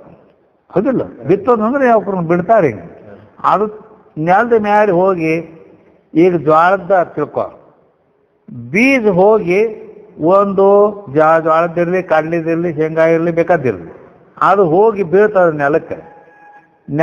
ನೆಲದಾಗ ಬಿದ್ದ ಕೂಡ್ಲೇನ ಹೆಂಗೆ ಬೀಳ್ತೈತೆ ಅದು? ಆ ಬೀಜಕ್ಕೆ ಮೊಳಕೆ ಎಲ್ಲಿ ಹೊಡಿತೈತಿ? ಯಾಕಡೆ ಬೇಕು ಆ ಕಡೆ ಹೊಡಿತೈತಿನ? ಅದಕ್ಕೆ ಮೂಗ್ ಹತ್ತಿರ್ತೈತಿ. ಮೂಗ್ ಹತ್ತಿರ್ತೈತಿ ಅದಕ್ಕೆ. ಹೌದಿಲ್ಲ? ಕಾಳಿನ ಮೂಗಿರ್ತೈತಿ, ಅಲ್ಲೇ ಹೊಡಿತೈತಿ ಅದ ಮೊಳಕೆ. ಹೌದಲ್ಲ? ಮತ್ ಈ ಬೀಜ ಬೀಳಾಗೇನು ಆ ಮೂಗಿನ ಮ್ಯಾರಿ ಮಾಡ್ಕೊಂಡು ಬಿದ್ದೈತೇನ ಅದ? ಅದು ಹಿಂಗ ಆಡ್ರೂ ಬೀಳ್ಬೋದು, ಹಿಂಗೆ ಹೋಗಿ ಮಾರಿ ಮೂಗು ತೆಳಗೆ ಮಾಡಿ ಬೀಳ್ಬೋದು. ಹೆಂಗ್ ಬೇಕಂಗ ಬೀಳತೈತಿ. ಆದ್ರ ಮೊಳಕೆ ಮ್ಯಾಲೇ ಬರ್ತೈತಿ. ಮತ್ ಹಂಗ ನೋಡ್ಬೇಕಾದ್ರೆ ಈ ಕಡೆ ಬೀಜದ ಮೂಗ ಆ ಕಡೆಗಿತ್ತಂದ್ರ ಹಿಂಗ ಅಡ್ಡ ಹೋಗ್ಬೇಕಾಗಿತ್ತ. ತೆಳಗಾಗಿತ್ತಂದ್ರ ನೆಲದಾಗ ಹೋಗ್ಬೇಕಾಗಿತ್ತದ. ಹೋಗತ್ತೇನ? ಹೋಗುದಿಲ್ಲ. ಯಾಕೆ ಹೋಗುದಿಲ್ಲ? ಯಾಕೆ ಹೋಗುದಿಲ್ಲ ಅಂದ್ರೆ ಅದ್ರಾಗ ಬೆಂಕಿ ಐತಿ, ಅಗ್ನಿ ಐತಿ. ಅಗ್ನಿಯ ಧರ್ಮ ಏನು ಮಾಡ್ತಿತ್ತಂದ್ರೆ ಅದು ಮೇಲ್ಮುಖ, ಊರ್ಧ್ವಮುಖ ಅಂತ ಶಾಸ್ತ್ರ ಐತೆ. ಅದು ಶಾಸ್ತ್ರಕ್ಕೆ ಅನುಭವನೂ ಐತಿ. ಕಡ್ಡಿ ಕೊರೆದ ಕೂಡ್ಲೇನ ಆ ಕಡ್ಡಿ ಸರ್ರತ್ತೇಳಿ ಉರಿ ಹತ್ತಲ್ಲ. ಅದು ಉರಿ ಹತ್ತಿದಾಗ ಅದನ್ನ ಹಿಂಗ್ ಮ್ಯಾಲೆ ಮಾಡು, ಉರಿ ಮ್ಯಾಲೆ ಹೋಗ್ತೈತಿ. ಆ ಕಡ್ಡಿ ಹಿಂಗ್ ಹಿಡಿ, ಉರಿ ಹಿಂಗ್ ಮ್ಯಾಲೆ ಹೇಳ್ತೈತಿ. ಆ ಕಡ್ಡಿ ಹಿಂಗ್ ತೆಳಗ್ ಮಾಡ, ಮ್ಯಾಲೆ ಬರ್ತೈತಿ. ಹೌದಲ್ಲ? ಯಾಕಂದ್ರೆ ಅದ್ರ ಸ್ವಭಾವ ಮ್ಯಾಲೆ ಹೋಗೋದು ಹಿಂಗ್. ಅದಕ್ಕಾಗಿ ಆ ಬೀಜ ಹೆಂಗ್ ಬಿದ್ರು ಕೂಡ ಅದರ ಇದು ಮ್ಯಾಲೆ ತಗೊಂಡು ಊರ್ಧ್ವಮುಖವಾಗಿನ ಬರ್ತೈತಿ ಅದ. ಆದ್ದರಿಂದ ಪ್ರತಿಯೊಂದು ವಸ್ತುವಿನಲ್ಲಿ ಬೆಂಕಿ ಐತಿ. ಆದ್ದರಿಂದ ಅವ್ರೇನಂದ್ರು ಮರದೋಳಿಹುದು ಅನಲ. ಅನಲ ಅಂದ್ರೆ ಬೆಂಕಿ. ಆದ ಗಿಡದಾಗ ಬೆಂಕಿ ಐತಿ, ಆದರೆ ಮರವು ಅನಲನಲ್ಲಿರದ ಪರಿಯಂತೆ. ಗಿಡದಾಗ ಬೆಂಕಿ ಐತಿ ಕರೆ, ಬೆಂಕಿಯಾಗಿ ಗಿಡ ಐತೇನೋ ಇಲ್ಲ, ಇದ್ರೆ ಸುಟ್ಟ ಹೋಗ್ತೀವಿ. ಹೌದು, ಆ ರೀತಿ ಸಕಲ ಸಂಸಾರದೊಳಗೆ ಬೆರದಿಹನು ಗುರು ಶಂಭು ಲಿಂಗವೇ ತಾನಾದ ಶರಣ. ಅವೇನಾಗ್ಯಾನು ಸಕಲ ಸಂಸಾರದೊಳಗೆ ಬೆರ್ಕೊಂಡಾನು. ಎಲ್ಲದರಲ್ಲಿ ಐತಿಲ್ಲೋ, ಎಲ್ಲದರಲ್ಲಿ ಅದಾನ. ಯಾಕೆ ಅವನು ಪರಿಪೂರ್ಣ ಶಂಭುಲಿಂಗ ಆಗಿಬಿಟ್ಟಾನಂದ್ರೆ ಶಂಭುಲಿಂಗ ಪರಿಪೂರ್ಣ ಅದಾನ, ಇವನು ಪರಿಪೂರ್ಣ ಅದಾನ. ಎಲ್ಲ ದೇಹದಲ್ಲಿ, ಎಲ್ಲ ವಸ್ತುವಿನಲ್ಲಿ, ಎಲ್ಲದರಲ್ಲಿ ಅದಾನ. ಆಮೇಲೆ ಈ ರೀತಿ ಗುರುಶಂಭುಲಿಂಗವೇ ತಾನಾದ ಶರಣ. ಶರಣ ಅಂದ್ರು ಆ ಪರಮಾತ್ಮನೊಡನೆ ಐಕ್ಯವನ್ನು ಹೊಂದಿದವ ಶರಣ ಅಂತಾರೆ. ಆ ತಾನಾದ ಶರಣನು ಆ ಸಂಸಾರವಿಲ್ಲ ಆತಗೆ ಅಂದ್ರೆ ಆ ಜ್ಞಾನಿ ಪುರುಷಗೆ ಸಂಸಾರದಾಗ ಅದಾನ. ಅವ ಎಲ್ಲಿದಾನು? ಸಂಸಾರದಾಗ ಅದಾನ. ಕರೆ ಆ ಸಂಸಾರ ಅವನಲ್ಲಿ ಇಲ್ಲ.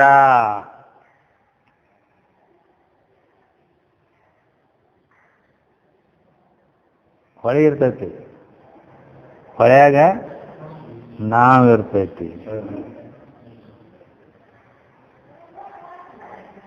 ನೀರಾಗ ನಾವು ಐತಿ, ನೀರಾಗ ನಾವು ಇರ್ಬೇಕ. ಮತ್ತು ಅದಕ್ಕೊಂದು ತೂತು ಬಿದ್ದು ನಾವನ್ಯಾಗ ನೀರು ಬರ್ಲಾಕೈತಂದ್ರೆ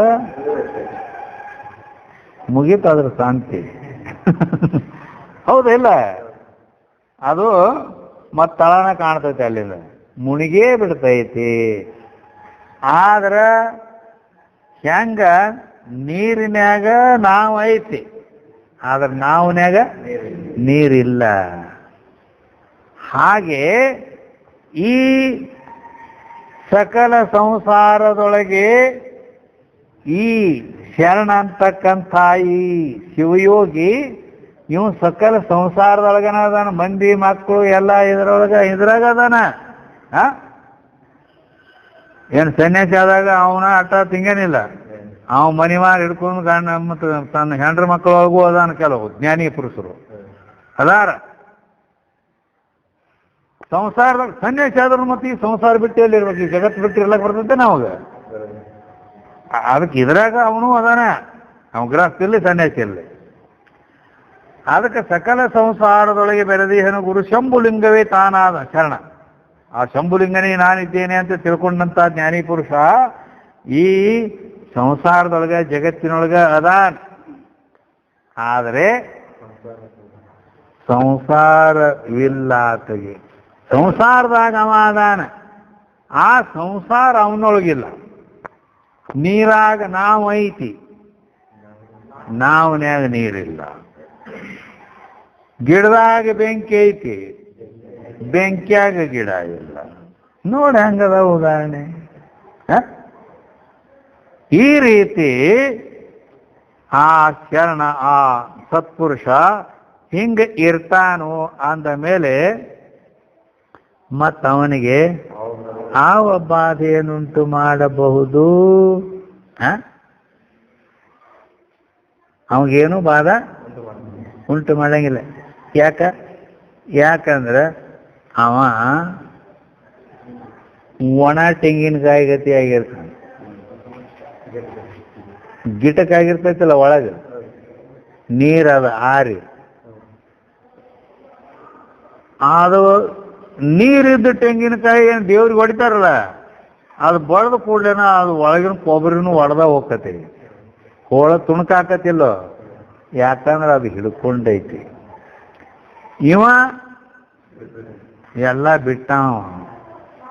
ಬಿಟ್ಟಾನ ಅಂತೇಳಿ ಇದಕ್ಕೆ ಬಾಧ ಆಕತಿ. ಆ ಒಳಗೇನು ಗಿಟಕ್ಕಾಗೈತಿಲ್ಲ, ಒಣ ಕೊಬ್ಬರಿ ಮುಸ್ಕಿ ಆಗೈತಿ. ಅದಕ್ಕೆ ಕಲ್ಲಿಗೆ ಬಡದ್ರೂ ಕಲ್ಲಿನ ಪೆಟ್ಟು ಅದಕ್ಕೇನು ಸಂಬಂಧ ಇಲ್ಲ, ಅದಿಲ್ಲ. ಆ ರೀತಿ ಅವಂಗ ಯಾವ ಬಾಧೆಯನ್ನುಂಟು ಮಾಡಬಹುದು.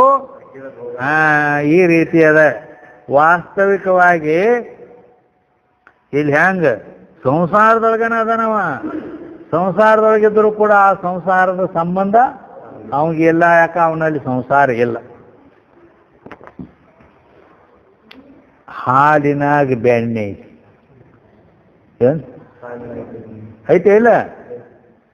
ಹಾಲಿನಾಗ ಬೆಣ್ಣೆ ಐತಿ ನಮ್ದು ಐತತ್ತ, ಮತ್ತು ಅದನ್ನೆಲ್ಲ ಮತ್ತೆ ಬೆಣ್ಣೆ ತೆಗಿದಾಕ ಮಾಡ್ತಾರೆ. ಹಾಲಿನಾಗ ಬೆಣ್ಣೆ ಐತಿ, ಬೆಣ್ಣೆಗ ಹಾಲು ಐತೇನು ನೋಡಿ ಹಂಗೈತಿ. ಬೆಣ್ಣೆಗ ಹಾಲಿಲ್ಲ. ಹಾ, ನೀರ್ನ್ಯಾಗ ಎಣ್ಣೆ ಐತಿ, ಎಣ್ಣೆಯಾಗ ನೀರಿಲ್ಲ. ಈ ದೃಷ್ಟಾಂತ ನಿಮ್ಗೆ ತಿಳಿತೈತೆ ಇಲ್ಲೋ ಗೊತ್ತಿಲ್ಲ. ತಿಳಿತ? ಹಾ, ನೀರಿನ್ಯಾಗ ಎಣ್ಣೆ ಐತಿ, ಎಣ್ಣೆಯಾಗ ನೀರಿಲ್ಲ. ಇದು ಉದಾಹರಣೆ ಹಿಂಗೈತಿ. ದೇವರ ಮುಂದೆ ಅಲ್ಲಿ ಒಂದು ಇದು ಮಾಡಿರ್ತಾರಲ್ಲ ಪಳಿ, ಇದು ಮಾಡಿ ಅಲ್ಮಾರಿ ಬಡ್ದು ಅಲ್ಲಿ ಫೋಟೋ ಚಿಕ್ತಾರ. ಆ ದೇವ್ರ ಮುಂದೆ ಯಾವತ್ತು ದೀಪ ಉರಿಲಿ ಅಂತ ಹೇಳಿ ಅವರು ದೀಪ ಎದ್ರಾಗ ಹಚ್ಚಿರ್ತಾರೆ ಗೊತ್ತದನೆ? ಗ್ಲಾಸ್ನೊಳಗೆ ಇಟ್ಟಿರ್ತಾರೆ. ಗ್ಲಾಸ್, ನೀರು ಕುಡಿಯೋ ಗ್ಲಾಸ್, ಕಾಜಿನ ಗ್ಲಾಸ್. ಆ ಕಾಜಿನ ಗ್ಲಾಸಿನೊಳಗೆ ಒಂದು ಈ ಜ್ವಾಳದ ದಂಟಿಂದ ಬೆಂಡ್ ಇರ್ತೈತಿಲ್ಲ, ಬೆಳ ಸಿಪ್ಪಿ, ಅದನ್ನ ಇದು ಮಾಡಿ ಹಿಂಗೆ ಕ್ರಾಸ್ ಮಾಡಿ ಅದ್ರಾಗ ಒಂದು ಬತ್ತಿ ಇಟ್ಟಿರ್ತಾರೆ ಹಿಂಗೆ. ಅದನ್ನ ಆ ಗ್ಲಾಸಿನೊಳಗ, ಇನ್ನು ಗ್ಲಾಸಿನ ತುಂಬ ನೀ ಎಣ್ಣೆಯಲ್ಲಿ ತರೋ ನಿನ್ನ ದೇವರಿಗೆ ದೀಪ ಹಚ್ಚೋದೈತಿ, ಗ್ಲಾಸಿನ ತುಂಬ ಎಣ್ಣೆಯಲ್ಲಿ ತರೋನು ಅಂತ ಏನ್ ಮಾಡ್ತಾರೋ, ಅರ್ಧ ಗ್ಲಾಸ್ ತನಕ ನೀರು ಹಾಕ್ತಾರ ಅದ್ರಾಗ. ನೀವು ನೋಡಿಲ್ಲ ಇದನ್ನ? ನಾ ಬಾಂಬೆದಾಗೆಲ್ಲ ಹೆಂಗ ಮಾಡ್ತಾರ. ಇಲ್ಲಿಕಂದ್ರೆ ಇಲ್ಲಿ ಪ್ರಾಕ್ಟಿಕಲ್ ಮಾಡಿ ನೋಡ್ರಿ ನೀವು ಬೇಕಂದ್ರ. ಗ್ಲಾಸಿನೊಳಗ ನೀರು ಹಾಕೋದು, ನೀರು ಹಾಕಿ ಅದ್ರಾಗ ಬೇಕಂದ್ರೆ ನೀವು 70% ನೀರು ಹಾಕ್ರಿ. ಅದ್ರಾಗ ಒಂದು 20% ಒಂದಿಟ್ಟು ಖಾಲಿ ಬಿಡ್ರಿ. ಅದನ್ನ ಈ ಗ್ಲಾಸಿನ ತುಂಬ ನೀರು ಹಾಕಿ ಇಟ್ಟ ಖಾಲಿ ಒಂದು ಜರಾನ ಅರ್ಧ ಮಾಡಿ ಅದ್ರಾಗ ಎಣ್ಣೆ ಹಾಕ್ರಿ. ಅದ್ರಾಗ ನೀರಾಗ ಎಣ್ಣೆ ಹಾಕ್ರಿ. ಅದಕ್ಕನ್ನಿ ನೀರಾಗ ಎಣ್ಣೆ ಐತಿ, ನೀರಾಗ ಎಣ್ಣೆ ಐತಿ, ಎಣ್ಣೆಗ ನೀರಿಲ್ಲ ತಿಳಿಯನೆ. ಆ ಗ್ಲಾಸಿನೊಳಗೆ ಅರ್ಧ ನೀರು ಹಾಕಿರೆ, ಅರ್ಧ ಎಣ್ಣೆ ಹಾಕ್ರಿ. ನೀರಾಗ ಎಣ್ಣೆ ಹಾಕ್ರಿ. ಹಾಕಿದ ಕೂಡಲೇ ಅದು ಏನು ಮಾಡ್ತೈತಿ ಅಂದ್ರೆ ನೀರ ಕೆಳಗಾಕತಿ, ಎಣ್ಣೆ ಮ್ಯಾಲೆ ಆಗಿ ನಿಂದಿರ್ತೈತಿ. ಸುರೋದಲ್ಲ, ಎಣ್ಣೆ ನೀರಾಗ ಸುರಿಬೇಕು, ಹಿಂಗೆ ನಿಂದಿರ್ತೈತಿ. ಮುಂದೆ ಅದ್ರಾಗ ಏನೈತಲ್ಲ ಶಿಬಿರಿನ ಮೇಲೆ ಬತ್ತಿ ಇದು ಮಾಡಿ ಅದು ಒಂದಿಟ್ಟು ಬಟ್ಟಿ ಅದನ್ನ ಅದರ ಮೇಲೆ ಬಿಟ್ಟು ಬಿಡೋದು, ಹಿಂಗೆ ಇಡೋದು. ಇಟ್ಟು ಅದಕ್ಕೆ ದೀಪ ಹಚ್ಚೋದು. ದೀಪ ಹಚ್ಚಿದ್ರೆ ಅದು ಏನು ಮಾಡ್ತೈತಿ ಅಂದ್ರೆ ಆ ದೀಪ ಉರಿತೈತ. ಹಿಂಗ ದೇವರಿಗೆ ಹಿಂಗ ದೀಪ ಹಚ್ತಾರ ಕಡೆ. ಹಿಂಗ ನೀರಾಗ ಎಣ್ಣೆ ಐತಿ, ಆದ್ರೆ ಎಣ್ಣೆಗ ನೀರಿಲ್ಲ. ಎಣ್ಣೆಗ ನೀರು ತಂದ್ರೆ ದೀಪ ಹೆಂಗ್ ಉರಿತೈತಿ?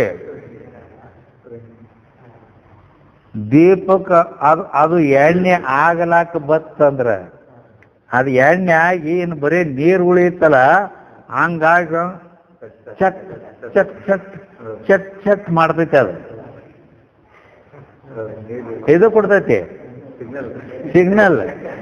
ಪ್ರೆಷರ್ ಕುಕ್ಕರ್ ಹೆಂಗ್ ಒದರ್ತೈತಿ ಹಂಗ ಚಟ್ ಚಟ್ ಮಾಡ್ತೈತಿ. ಅದು ಚಟ್ ಚಟ್ ಚಟ್ ಚಟ್ ಮಾಡ್ಲಕ್ ಹಚ್ಚಂದ್ರ ಎಣ್ಣೆ ಆಗೈತಿ. ಮತ್ತೊಂದಿಟ್ಟು ಎಣ್ಣೆ ಹಾಕೋದು. ಈ ರೀತಿ ನೋಡಿ ಹೆಂಗೈತಿ. ನೀರಾಗ ಎಣ್ಣೆ ಐತಿ, ಎಣ್ಣೆಯಾಗ ನೀರಿಲ್ಲ. ಹಿಂಗ ಅವ ಸಂಸಾರದಾಗದಾನು, ಸಂಸಾರ ಅವನಲ್ಲಿ ಇಲ್ಲ. ಹೀಗೈತಿ.